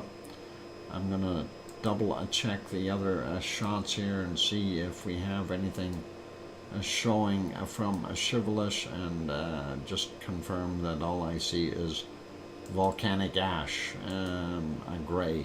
So. All right, for those people who are here, if you haven't hit the like yet, please do consider hitting the like. I see there are 33 people in the channel. When I go to the other one, it says, though, according to YouTube, I have 5 people in here, and maximum chat. Actually, it says the most I've had in here is 13. Is what it is giving me, and of course with the negative number of -2 watching at the just shortly after I started the stream, I'm still a little bit wondering how that worked.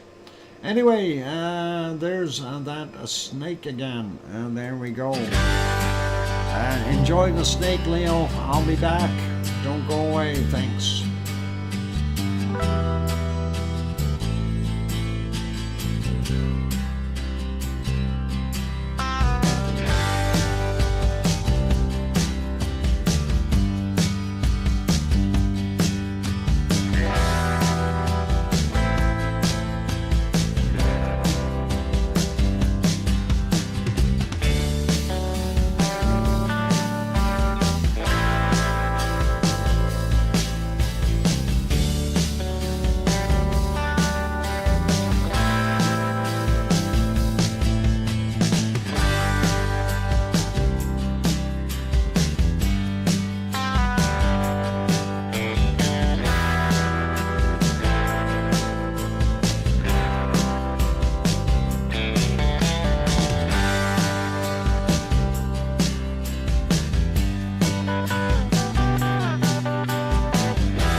the microphone is back on, and welcome back all 5 people. Oh, wow. Welcome everyone. I'm your host, DrFox2000, and of course YouTube is telling me lies, saying I've got 5 people in the stream. And that is pretty awesome, considering I see a few more than that. So anyway, thank you, Leo, and Cananescus Country, and One Fish 26, and Hermian, and Fluffy, and I can't hear you, Dr. Fox 2000, or Doc, and Irish Monk. Sorry that you broke your rhyolite. I know you have a lot of difficulties with your leg and everything else, but now your rhyolite as well. Fractures everywhere. That is horrible. Hopefully you'll get that fixed up. It'll heal in no time. And I hear you, Dr. Fox 2000, even if you are grumpy now because of YouTube. And alright, there we go. 29 watching at the moment. Okay, that is awesome. And yeah, according to YouTube on my screen here, there's 2 watching. Okay, yeah. Anyway, yeah, I really feel sorry for you, Irish Monk. I'm sure because maybe your rhyolite is stuck in the ear or something. That's why you can't hear me. I have no idea. Trust me, you're not the only one that YouTube ticks off. There you go. One fish. No worries. All right, 30 watching. Okay, I'll believe you, Hermian. It says 6 now, according to mine. So, yeah, wow. I'm still baffled how they got a -2 from the beginning of the show. How can you have, it's 0? If you have 0 people watching, I can understand. But how do you get -2? Anyway, frustrating. I have 29 here. Okay. And let's go back and see. I didn't show any educational videos today for the simple fact that I wasn't sure if there were any people here. So let's show an educational video and see if that will at least work. And maybe somebody will enjoy that. Changing the magnitude of an earthquake. Why do a seismologist upgrade or downgrade and upgrade? And they're going to show some examples of that. I'm going to turn the volume up on that. Hopefully you'll be able to hear it. And I'll let that play. It's 6 minutes and 53 seconds. Dr. Fox, someone messed with your milometer. Oh my God. Yeah, possibly. I'm gonna shut up and let you watch this. I'll be back as soon as it's done. There seems to be no end of confusion surrounding the question, why do seismologists change the magnitude of an earthquake? Magnitudes aren't simply pulled out of a hat, yet the downgrading, or in the case of larger earthquakes, upgrading of an earthquake's magnitude are understandably misinterpreted. Are seismologists hiding something? The Global Seismographic Network, along with thousands of other seismograph stations worldwide, record seismic waves released by an earthquake. Data from each earthquake are recorded in real time and either transmitted immediately by telecommunications to a data management facility or stored for future analysis. Much of the stored data is accessible to anyone who requests it. The National Earthquake Information Center operates a 24-hour service that issues reports in near real time for magnitudes greater than 3 in the U.S., or magnitude 5 anywhere else in the world. These are just a fraction of the millions of smaller earthquakes detected and located by seismic networks each year. Obtaining an accurate preliminary magnitude can be difficult, due not only to the complex processes that occur deep within the Earth, but because there are over a dozen techniques for calculating the magnitude of an earthquake. Some methods give approximate values within seconds of the earthquake, while others require more complete data sets and extensive analysis. Computers use the preliminary amplitude and arrival times for P, S, and surface waves from multiple seismograph stations to derive an initial magnitude and location. Since the amplitude of a seismogram is largest near the earthquake, corrections must be made for distance from the hypocenter, which is the place inside the Earth where the fault actually breaks. Seismograms recorded close to the earthquake can be a complicated superposition of P, S, and surface waves, whereas distant seismometers are able to record a more predictable signature due to the P and S body waves that traveled through the mantle and the slower surface waves that travel near the Earth's surface. Calculating an earthquake's magnitude also requires measuring other characteristics of the earthquake, such as the fault orientation, frequency, and rupture duration, with additional adjustments made specifically for what kind of soil and the local geology that the station sits on, and how the waves traveled through the Earth. Also factored in are the characteristics of the seismograph that measures and records the earthquake, including whether it records 3 components or 3 directions of movement, and what type of waves the instrument is calibrated to record. Each method of determining magnitude has its own limitations. 2 examples are the Richter and moment magnitude scales. The Richter magnitude, recorded on a certain type of seismograph that was common in the early 20th century when this scale was developed, relates the maximum amplitude of the seismic waves plotted against distance, which is calculated by S minus P arrival times. Connecting the two gives the Richter magnitude. This scale is good for local, smaller earthquakes below magnitude 5, which produce most of their energy as short-period, high-frequency waves, but the scale is not as effective for larger earthquakes. The moment magnitude is based on the lowest frequency data recorded on modern seismometers and can be related to the distance the fault moved, the area of the moving fault, and the rigidity or strength of the rocks on both sides of the fault. It thus measures the size of an earthquake in terms of the total energy it released. The larger the earthquake, the more energy is released at lower frequencies that are associated with damaging surface waves. The moment magnitude scale works well for large, long-period, low-frequency, distant earthquakes.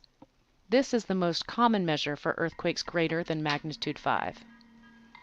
The 1989 Loma Prieta, California earthquake had an original Richter magnitude of 7.1.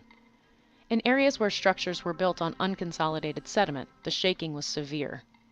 Several years later, it was downgraded to a moment magnitude of 6.9 on the basis of more detailed studies of the various types of shock waves generated, combined with the extent of slip along the San Andreas Fault and new methodologies. Far from downgrading the power of past earthquakes, the moment magnitude concept simply includes in its calculations the results of years of research findings about how earthquakes behave. Revised estimates of magnitude do not mean that the quakes were any less destructive.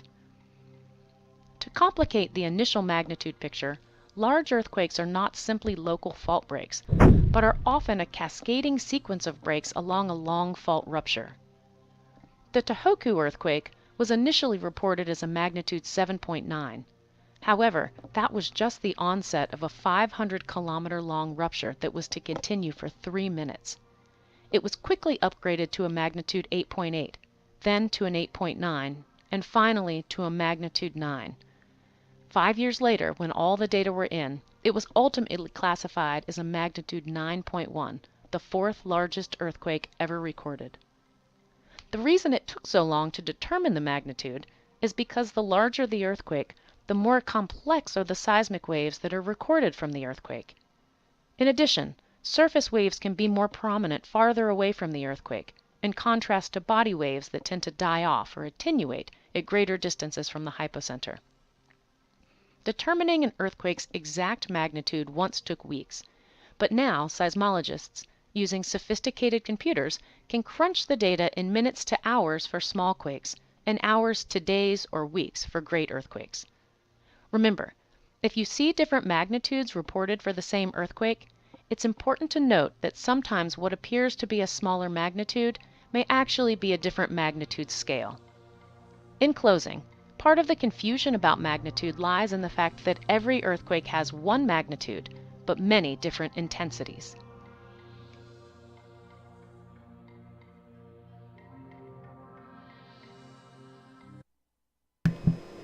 Okay, microphone is back on. Hopefully you guys got something out of that, and I'm turning the volume back down on that guy so we don't blow anyone out of the water. I see Kim Raudenbush got here. Welcome, Kim.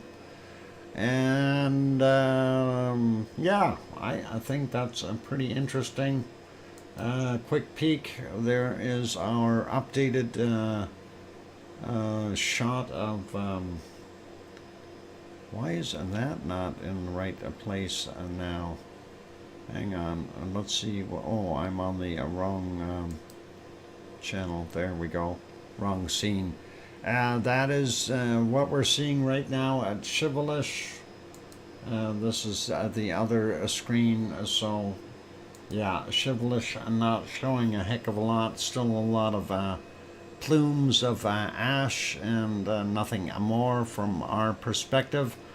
Let's go over and we will take a look at our SO2 map. I'm going to refresh that and see what's going on. Obviously we can see the very, very large SO2 plume that Shivelish has produced from its eruption. Let's get rid of that, and of course that is being dragged down and out into the Pacific, into the Aleutian Island area, as well as the Pacific itself. So pretty wild to see that. Anyway, that is yeah, that is from Shivelish. So it is definitely erupting and doing a good job. I'm wondering where all that's going to go though, and that looks like it may be headed over and across here, and could end up, some of it could end up just north of Hawaii, twirling around, and the other stuff will end up coming over into North America here. So that is kind of what we've got going on. Some of this is from over there. Some of this is also from our wonderful Alaska, and that is getting into the Yukon, northern British Columbia, the British Columbia coast, as well as the Alaskan Panhandle. And there you can see with the extra rain, it's starting to get washed out again, but we are seeing a bunch of it in the interior of British Columbia, as well as Washington and Oregon states, and also going into northern Alberta. That is what we've got happening there. So a little bit of that fluff going on. Looks a little better in Manitoba and northern Ontario. Some spots in Quebec are pretty clean looking. Labrador looks okay. The rest of the area around the St. Lawrence Seaway, they've got a fairly light stuff, but still there. Same goes for the heavily populated areas of the United States. And looking at what we've got going on down here in Mexico, still seeing a fair amount of that SO2 that was all sitting bunched up here is now moved out a little bit into the Pacific region, and it even looks like some of that from Central America is getting ganged in there as well, going in two directions here, into the Gulf of Mexico, or the Caribbean Sea, if you will, as well as into the Pacific. Nevado del Ruiz not putting out anywhere near as much, very little from Sabancaya. Our volcanoes in Chile being okay. They are dumping stuff into Argentina though, and normal stuff for the eastern coast of South America. Let's go over to New Zealand, a quick peek. We see White Isle volcano still doing its little bit of gassing. We see there's a circulation right here that's causing some problems for those people there. Leo might be getting more rain. Anyway, yeah, not very much from the oil refineries down by Melbourne. We do still see this here. That, of course, is from the coking plants. Tofua calmed down a whole bunch. Yasur did as well. Eoba and Gawa still doing their thing. And then we go to Papua New Guinea, and not as heavy today. Nuolatak still pluming there. And Semaru, Marapi still doing their things. And we can see those plumes.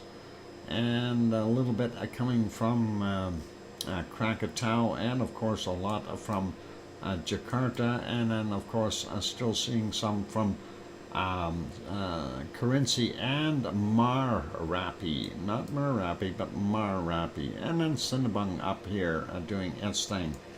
Ibu and Dakono still working away. Mayon and Bulusan not so bad. Taal is in here. It's hard to see because of all the rest of the pollution from those places, and pretty normal looking for China and Taiwan. We do see a small plume here from Suwanoshi-jima, and then if we go look at Sakurajima, we see a little extra there, but not as bad as yesterday. And ASO is also got a little bit of output there, not by much. And getting over here by Tokyo, looking for, we do see very little coming from Asama, but it is there. So that is spreading out through there. And of course that is a mess. And that is the Kamchatka Peninsula, of course, Shivalish doing that, and we've got circulations going in several different directions.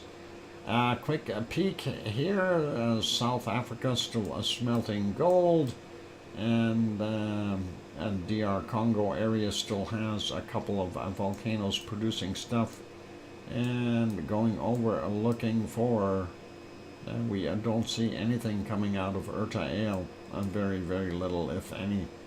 And the oil refineries, of course, in Kuwait and Saudi Arabia and Iraq and Iran are still doing their thing. And of course, I don't see too much coming off of Etna. The leftovers here kind of stacked up into Libya, but it's okay there. And of course, that is from Stromboli as well. Very little from Volcano as of late. And looking at the other countries, it looks like Spain, Portugal, France, a good chunk of Germany, and these other countries are all clean looking. Holland and Belgium, most of England, and Ireland over there, as well as Scotland looking pretty good. Very little in Germany really, and a little lighter in half of Poland. Nothing up in our wonderful Denmark, and we see a little bit here in Sweden. I'm not sure where that's coming from. We do see this up here, and I gotta wonder where that came from, and that is kind of odd. I wonder if they are doing more stuff here in Russia, that we have seen it coming from this area before, so possibly some pollution there. And looking at our wonderful stuff in Iceland, no SO2 output there, so that is all good. Anyway, we'll leave our SO2 report for today, and we will take a look at the other stuff that we've got on our wonderful weather map. There we go, got it up. And just looking at the time, and we'll do Canada real quick here, starting in Alaska, of course, since it's in the northern portions. Cold in Alaska, minus 25, those kinds of temperatures. I see a minus 27 in there. That's pretty cold. A little warmer in the Yukon, and still seeing some reasonably warm air in Northwest Territories. British Columbia looks like it warmed up for the most part. Vancouver coming in at about 7 degrees. Over on the rock for Bob, probably about 8 degrees right now. Edmonton is showing as 0, and I wouldn't doubt it. We've got some rain and possibly the occasional snowflakes are coming down, and Calgary is coming in at about 4 degrees. Kananaskis country, there in a swift current, he's got a balmy 11. He's doing a lot better than what I've done. Have you heard anything about that volcano in Tonga? Not as of late. It's been quiet and dormant. Winnipeg, about 5 or 6 degrees. 4 or 5. Judy M's place, probably somewhere around 6 or so. Looking at northern portions of Ontario, a little on the chilly side, but we get down on the bottom here. Toronto 14, 15, London coming in at about 13, Detroit 16, and 20 degrees right now there in Chicago.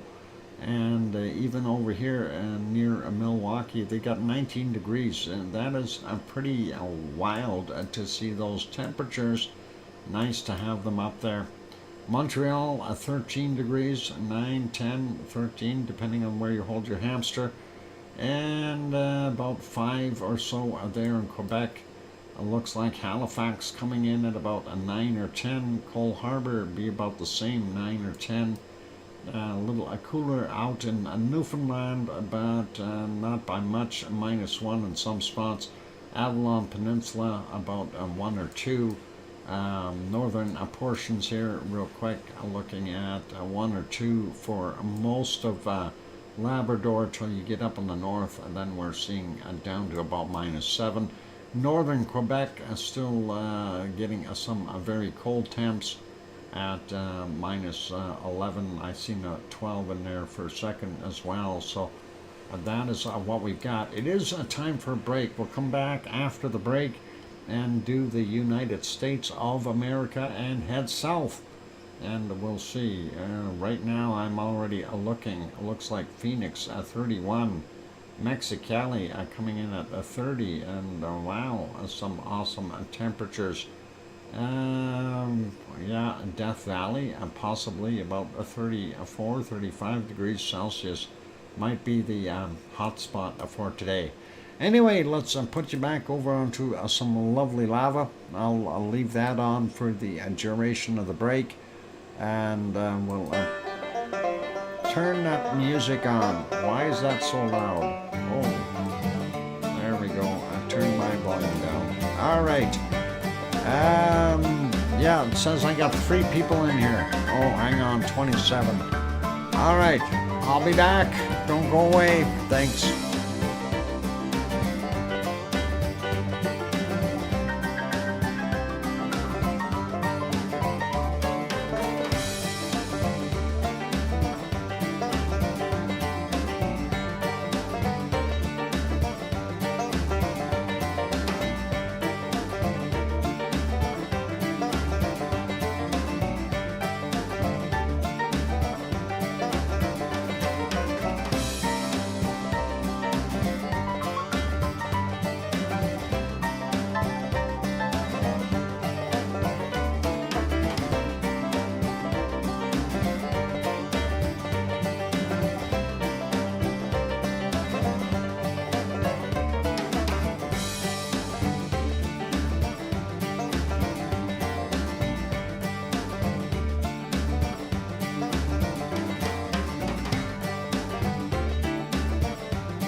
the microphone is back on. Welcome back, everyone. I'm your host, DrFox2000, and you're watching a VolcanoX live stream. I'm going to pause that wonderful thing, and we will get back over to our weather map. And thank you for the welcome back, Cananaskis country. And good to have you there. And thank you, One Fish, and Hermione, and Fluffy, and everyone else, I guess. Sharon Stewart's probably hunting. Thank you. I hear you from Sharon Stewart. All awesome. I got a drink of Pepsi here. Hang on. Better. Okay. Anyway, let's take a look at this here. 8 degrees in Portland. We got about 13 there in San Jose, and about 10 or 11 degrees over there for Sharon's place. Looking at Los Angeles, they've got 14 right now, but the interior places like Fresno and those places, 21, 22, that kind of thing. We know that possibly all the way up to 35, 36 degrees up there in Death Valley. Mexicali coming in at about 30 degrees, and Phoenix is sitting at 31, 32. Pretty awesome, pretty hot. And 29 there in Tucson, going up to Albuquerque, 21 degrees there, not bad for them. Texas still hasn't warmed up that much. Corpus Christi at 20, San Antonio coming in at 19, 20 in Houston at 18 there, 17, 18 in Austin, and Dallas coming in at 18 as well.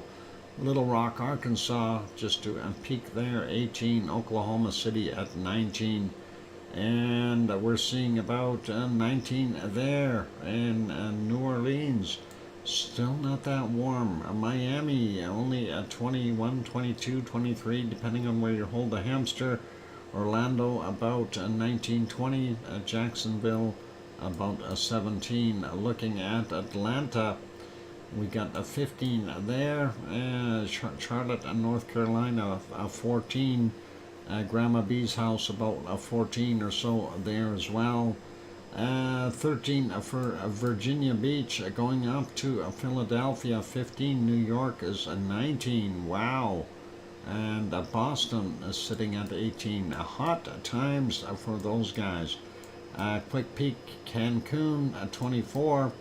We see the interior portions here have cooled off a little bit in the Yucatan area, and still seeing some hotter temperatures in the interiors of the jungle stuff, but not as warm. And seeing the Baja doing fairly well. Mazatlan about 22, 23 degrees right now. Mexico City only about 16 or so, depending on where you hold your hamster. And we are only seeing about 34 degrees for the high there. Acapulco coming in about 29. Sliding down here, we see 30-degree temperatures in a bunch of places. Managua coming in at 29, and then San Jose here in Costa Rica is about 20 or 18 to 20, depending on where you hold your hamster again. And a little cooler there in Colombia today, so that's all right. Still seeing some up to 34 degrees there in Venezuela, but most of the area is a little cooler than that at 27, 28. Seeing 26 to 20, 25 to about 27 in most of Colombia. Same thing for Ecuador, and that's not bad. The Peruvian, that's Peru. This is Ecuador. We'll get it right. Looks like 28 there in the coast. Quito, though, coming in a lot colder because it's at a higher elevation only about 12 degrees there. Sliding down a little bit more, we see that Paraguay is, or sorry, Bolivia's got some normal 24s to about 26 degrees in the interior there, maybe only 25, but still not bad. Rio de Janeiro 23 right now, a little on the cool side. Sao Paulo at 19, and the rest of Brazil doing pretty good. We see some of the Amazon area here up at 27, 28. That's nice. Quick peek at Paysandú at 23 degrees right now. About the same as in yesterday. Well, maybe just a tad warmer. They had some 16s in there yesterday. Most of it is 18, 19 down here in Uruguay. And we see some up to 27 degrees in the portions of our wonderful Argentina, but you can definitely see where the cutoff is. We've got a system blowing up a bunch of cold air. That's that high, and this low and that low working together to push cold air up from the south. Hopefully they will stay warm. And looking at the systems here, you got another high pushing all that cold air up, and that is making the east side of the South Island very, very cold. 16 there in Christchurch on the western side. It's got a low, so likely some rain happening there. Wellington coming in at about 17. Let's take a look at Taupo, 17 as well. Hastings over here a little warmer at 22, and the Bay of Plenty at 19, 20, just like yesterday. 20 in Auckland, and we see up to about 21 degrees up on the northern peninsula. Hobart coming in at 14. We do see the western side up to 19 in some spots, a little better, and the northeast 18 or so. That low circulating here likely affecting a lot of that weather. About 15, 16 degrees in Melbourne, not that warm. And we see about 16, 17 in Adelaide. We got about 20, 21 there in Sydney. And the home of Oz coming in at about 25 degrees. Teresa, welcome. Glad to have you on board. And let's see. 25s, 35s. Do we see any 36s? And I don't see any 36s yet. There's a 36, so the same as Death Valley right in there. So that's what we got. Perth coming in at about 20 right now, so that's pretty normal. 28 to 30 there for Fiji. And New Caledonia about the same as normal. Same thing with Vanuatu, 28, 29 degrees. These islands look all pretty much the same, 28, 29. A little warmer today in in Papua New Guinea on the island there anyway. On the south side, the northern side looks a little cooler. Eastern Indonesia getting up to that 31 mark as well, and that's not so bad. Let's see, up in here, did we see anything else? No. We still have, they call it, is it Ilsa? Ilsa is what they called 18S now. So looking a little warmer there in Java. 28, 29 in the lower areas, and the highlands a little bit cooler. Same thing goes with most of, well, a little bit cooler there in Sumatra, not quite the same temperatures, but close. 32 in Bangkok, and that is pretty toasty. And then we see low sitting here, probably churning up all that rain. We got about 28, 29 there in Manila, 32 just to the north of it. Sliding up a little bit, let's skip Taiwan, go to Kagoshima, 19 degrees. We see that warm air on the western side. Looks like more of that cold air is trying to push in on the eastern side again. At least some of that is being pre-warmed when it comes across here, across Korea. Tokyo coming in at 21 degrees right now, and looking on the eastern side, those temperatures are a lot cooler, only about 9 or 10, 11, somewhere thereabouts.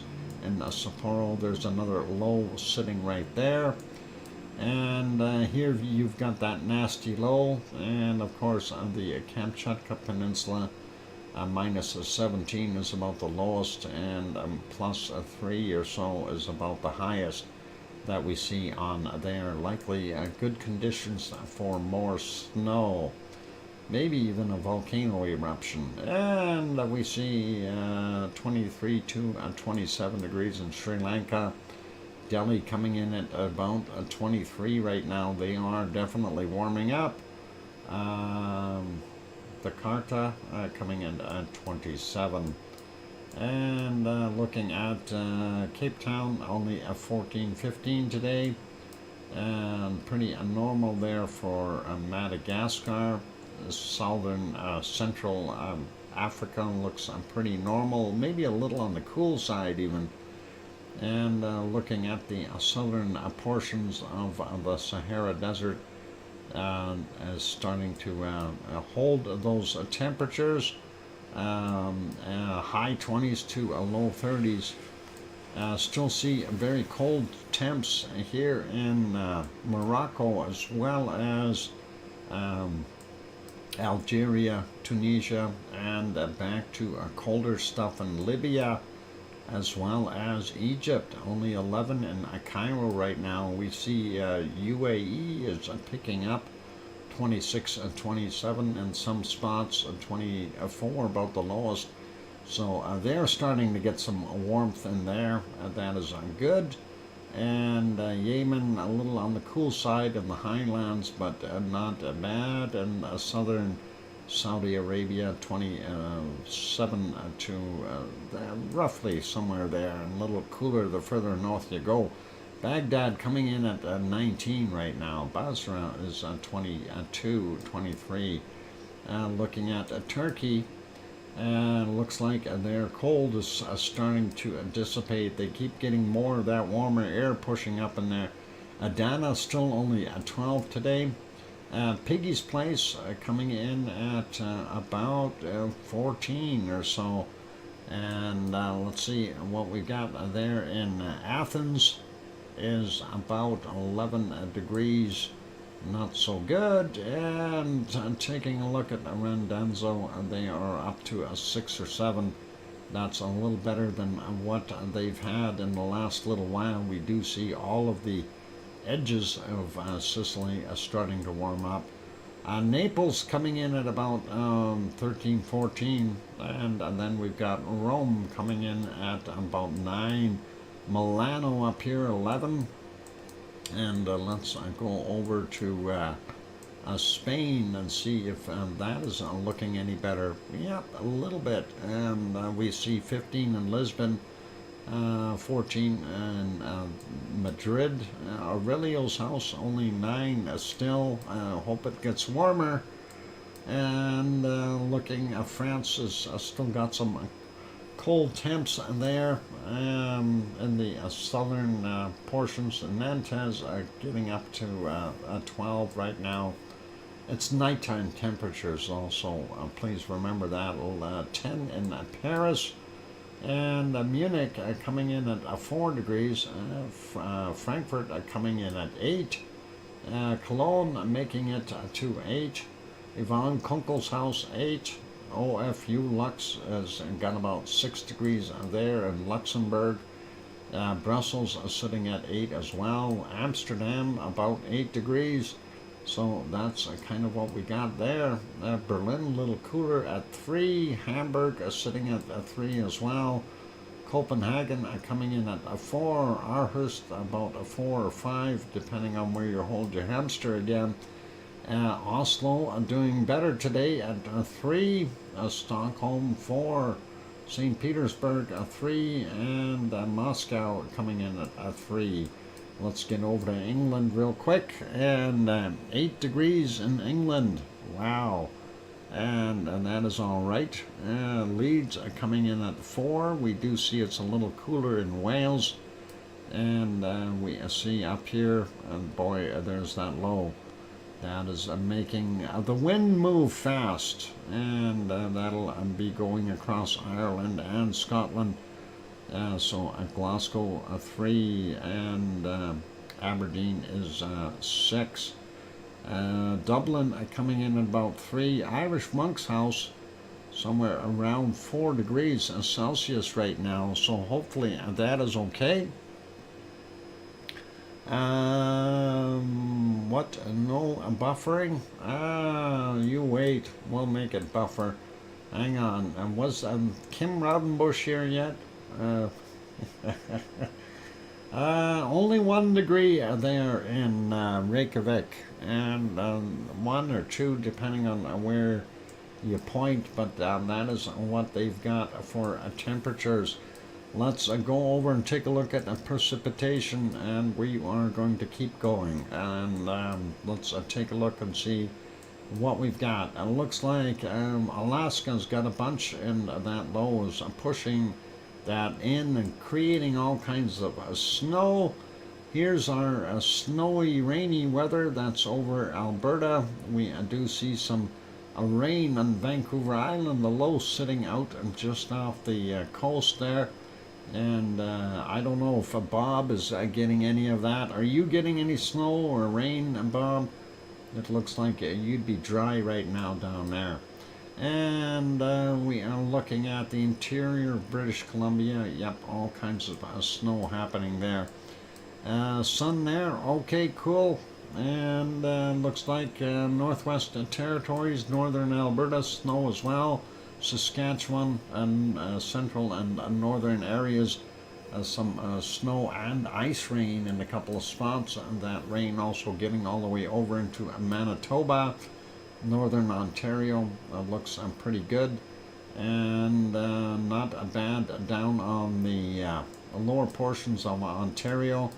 And then we get to Montreal, Quebec, not bad, but we do see some ice rain and stuff in the interior of Quebec, and also in the St. Lawrence Seaway. I hope that Sue, when she goes on her trip on Thursday, is not going to have any of that there. She'll be coming back, and hopefully it'll be okay. And then we see ice rain off of the Labrador coast as well. That low sitting out there, hopefully that goes away. Looks like a high sitting off of South Carolina out in the water. Mexico is not bad. We do see some rain though in the interior, and that is probably fairly welcome. It's not buffering now, but UK do strong winds and rain could be doing some of that. Okay, and we still see the reverse flow because of that high is pushing all this stormy stuff into the Gulf of Mexico, and it looks like along the coast here of Texas, Mississippi, and Louisiana, maybe getting some of that. And we see some nasty smaller storms there in the Gulf, and just possibly getting down in the Keys here. Looks like a Nassau area, and those looking like they're getting storms as well. Same thing with Cuba and Dominican Republic and that area. Hopefully nothing too bad. The rainforests of South America, not that many storms happening, not that much rain dropping, and that's probably good. We do see this coming in off of the coast, Buenos Aires, and just getting brushed by it. Nothing in Paysandú though, all dry there. And we see, yeah, that looks pretty good. Rio looks good right now too. And yep, that is New Zealand. There's why it's so cold. It's raining, and there's that storm that I figured was there, just off the western coast of the South Island, doing its thing. North Island getting a bunch of rain as well, so a nice day if you are a duck. Looks like they've got more coming too. And possibly out here in our Tonga area and places like that, the Kermadec Islands probably getting nailed with some stormy weather. And looking at the eastern portions of Tasmania today is getting it, and looks like Melbourne is getting some rain. Southern end of Australia is getting rain because of that low churning in that colder air, causing rain. And looks like Brisbane is dry. It looks like Perth side is okay. Then we got Ilsa over on the other side, creating some turbulence and rain for the northwestern portions of Australia. Fiji looks dry right now. Vanuatu has got some rain. We see New Caledonia does as well. Papua New Guinea, you pick a place. It's probably raining there. Eastern Indonesia as well. Same thing goes for pick a place in Java. They're going to likely see more of that, and variable stuff there in Sumatra as well. Looks like most of Thailand, with the exception of the eastern portion, is okay, and that low is still sitting there at the Philippines, dumping a bunch of water in there. And here's the problem with Japan. And we see this storm sitting here, that cold air, of course, mixing with the warm air, creating all kinds of stormy stuff, and you see it all across the Japanese areas. A little less over on the east side here, but where Tokyo is, but still lots of rain happening. And that goes all the way up to the northern islands, and then we can see up here lots of ice rain and stuff just off the coast of and on the Russian soil as well. Kamchatka Peninsula, that low, don't know if it's raining too much there, but hopefully that'll help remove some of that SO2 out of the air before it gets to North America. India, a few spots of rain, nothing in Sri Lanka, a little bit there in the top end of Madagascar. Southern end of Africa looks dry right now. South central region definitely getting some rain, and then more coastal rain here in the western portions of Central Africa. Dry in the Sahara Desert, and seeing more rain in Saudi Arabia. Interesting, they are getting a lot this year. Same thing with in Iraq, quite a bit of rain, and then rain all the way along here in Israel and Beirut and those areas. Eastern portions of Turkey also getting more rain. Any rain for Piggy? No rain for Piggy's house. And going over to Sicily is dry. Most of Italy is dry. Spain and Portugal again, western coastline is getting some. And then southern portions of France is okay.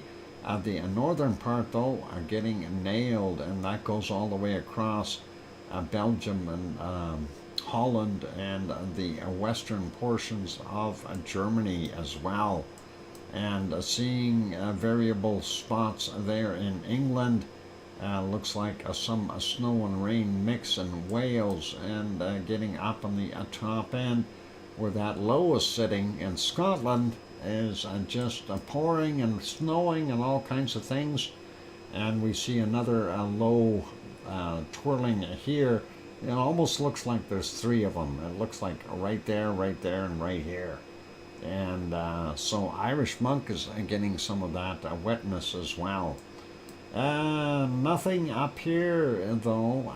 Eastern portions of Germany is good. Denmark is good. Nothing till you get up into Norway. Oslo getting some rain. Stockholm is dry, and we see some ice rain in the interior of Sweden, and the rest looks okay. Let's take a look at Iceland. Is doing better today. A lot less precipitation, just a little bit there, and fog, of course, happening for them. Greenland is seeing that cold low still sitting there churning away. Let's flip it over to the cold temperatures, and we'll do that hunt real quick. My clock says 2100 on my screen down on the bottom there. You can see that. So Sue, yours would probably be about 20, or if you want to call it 8 p.m. that'll work if yours is not in military time. Anyway, there we go, looking, and we see a minus 70 already for the low that I've got here. Lots of minus 70s right there again. And yep, looks like Antarctica is cold. Minus 70, minus 69, minus 70. Let's see if we can find, there's a minus 73, and there's a minus 75 right there. Brr. Minus 75. Where'd you go? We see the 74. Oh, I see it right there. Minus 75 degrees Celsius. That is incredibly cold. Minus 75. Yikes. And let's see, anything else? Minus the 60s over there. No, I think I'll live with that minus 75, and let's go up to Greenland and see what we've got up there. Greenland, let's see, minus 30? No way. Minus 30. Let's check these northern points here. There's got to be something colder than minus 30. Maybe not. Minus 31? Oh boy. Minus 31. Oh, hang on. Maybe in here. Minus 32. Minus 32. Minus 30. Oh, I see a minus 33. Minus 33 so far. Minus 33. And yep, minus 33 is what I've got. Not seeing anything colder. Oh, hang on, right there, minus 34. Minus 34 in Greenland. I think I'm going to have to grab that and run. That is as cold as I can see it there. Minus 34. And we'll double check up here. 29, no. Okay, a minus 34 for Greenland. And that is about it for there. And let's see what we can find for the Canadian Arctic. Minus 36 right there. Minus 37. Do we have a minus 38? There we go. Oh, there's a minus 39 right in there. Minus 39. And do we have a minus 40 somewhere? Minus 39 is my low. And do we have a minus 40? Nope, nope, nope, nope. What about right here? No, only a 37. Let's look up north here. 32s, no. No. 35s. I'm gonna have to live with that minus the 39, I think. Yep, I think we're gonna have to live with it. Minus 39 degrees.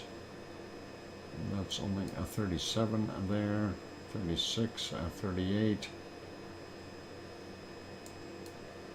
Yep, I think minus 39 is going to be my call.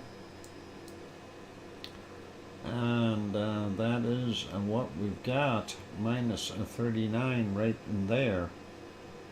We don't see anything colder. So minus 39 on the screen. So we're calling that. The other areas is 37. Yeah, that's not going to work. All right, let's go over to our Russian area and see what we can find. And Russia doesn't look very cold right now. It looks like it's colder in the Canadian Arctic. I've got minus 35 there in our Siberian interior, and I don't see any other cold spots. Let me look and see. What about over here? Minus 30? No. Minus 32? No. We got that minus 35 right there, and I think that is what I'll have to go with. It was right there. Hang on, where'd you go? There you are. Minus 35. So I'm calling minus 35 for Russia, and that'll be good. That'll be it for today. So how well did we do? And I'm gonna let Bob go feed the wild animals today. Bob, make sure you include the mammoths and the bison and the seals and the penguins and the deer and the bunnies, of course. That would be good. All right, winner by 1 degree. Oh, it's a first degree win, a first degree beating today for Sharon. Congratulations, thanks for playing Sharon, and that's pretty close though. 1 degree out, that is not bad. We'll feed our cold critters. Awesome, and that is excellent. Thank you very kindly. And we don't mind when that's close like that. It's all good. So putting it back to the hot stuff though, and we'll make sure. Oh, don't forget the penguins there, Bob. Make sure you get them in there. So it's the mammoths, the bisons, the penguins, the seals, the deer, and the rabbits. So should be 6 animals, and yeah, we're okay with that for now. Plus an airplane. And anyway, hi everyone. Good job today, Doc. Yep, thanks. And we do appreciate each and every one of you coming in. My stream software here, or it says that there's now 7 people in here. The most people that have been in here, according to this, the way it sits, is 13.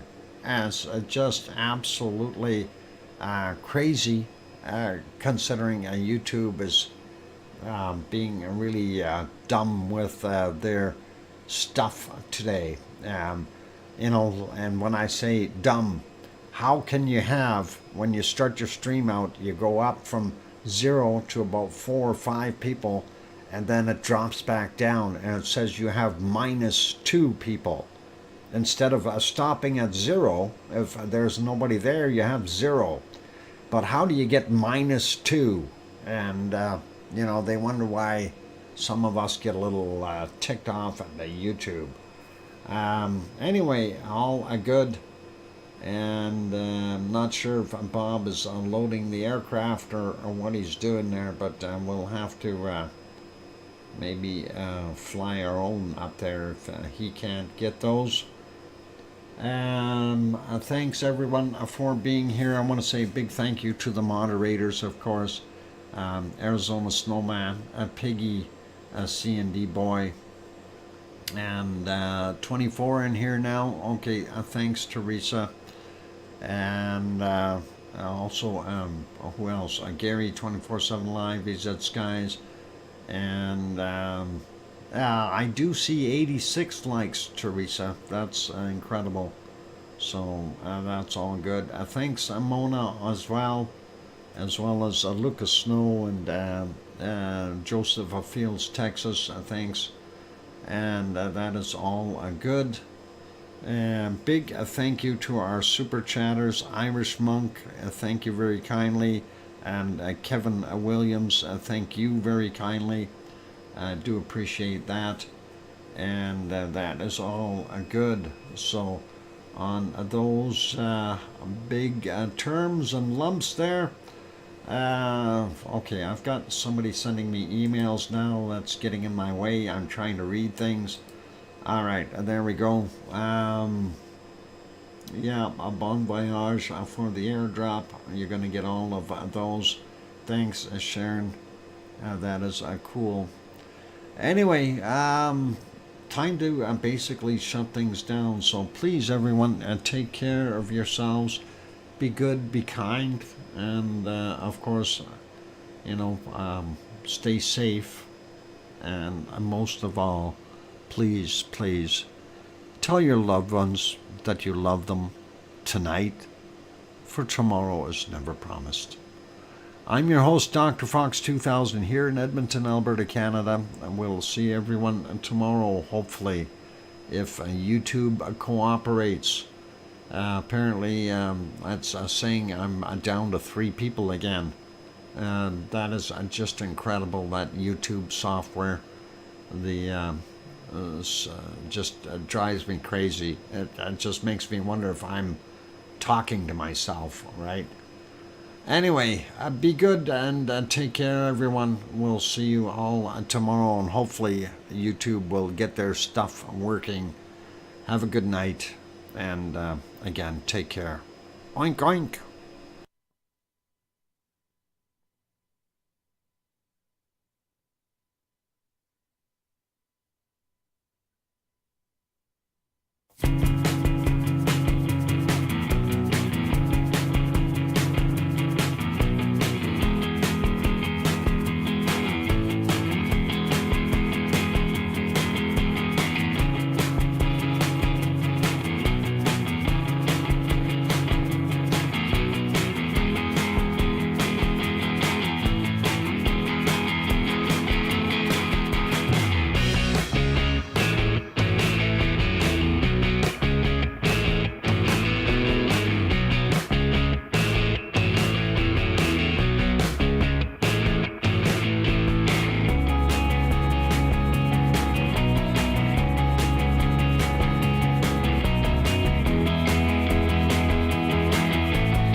Bye.